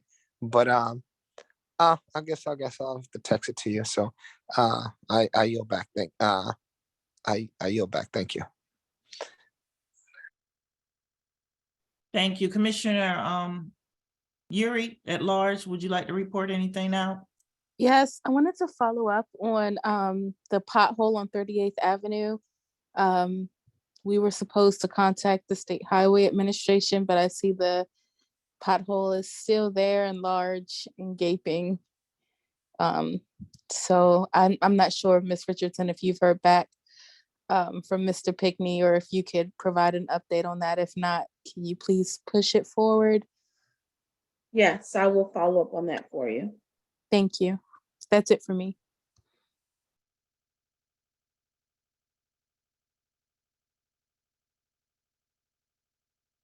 All right, so Could I we're, just say, could I just address what Demetrius was talking about?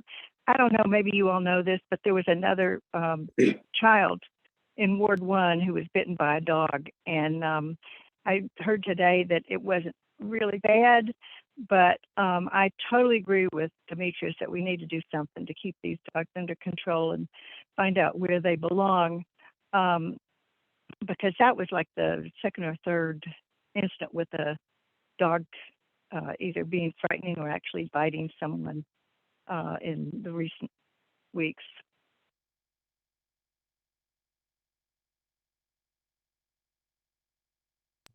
okay. All right, let's see, we're at the end of the agenda. We do need to go into a closed session to discuss a personnel matter. But before we go into closed session, are there any additional public comments at this time? Hearing none, I will read the authority that we have to go into closed session. Wait a minute, what happened to my document? All right. Let's see. Statutory authority to go into closed session under Article 10-508A. To discuss the appointment, employment, assignment, promotion, discipline, demotion, compensation, removal, resignation, or performance evaluation of appointees, employees, or officials over whom it has jurisdiction, or any other personnel matter that affects one or more specific individuals. Is there a motion to go into closed session at 10:29 p.m.? One moment, Madam Chair. Yes. I believe there was to be two bases for closure, and Carol can correct me if I'm wrong. One was personnel, and one was to confer with legal counsel about a legal matter.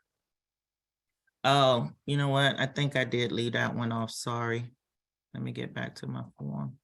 And so that I don't interrupt you again, you need to indicate just a little more facts as what the purpose of the closure is. For example, to discuss the suspension and or termination of a town employee, or to discuss a contractual matter dealing with a vendor. Okay, so the purpose of the closed session is, as Mr. Best just stated, and to also consult with our counsel to obtain legal advice. Is there a motion to go into closed session? It's 10:30. So moved. That was Commissioner Young. Yes. Is there a second? Second, Thank you, Commissioner Young and Armache. Call for the vote. All in favor, say aye. Givens, aye. Young eye. aye. Yuri, I. Wheatley, aye. Since there were no abstentions or nays, the motion passes. We are now in closed session. It's 10:31. Please pause the recording. Thank you, everyone who attended tonight.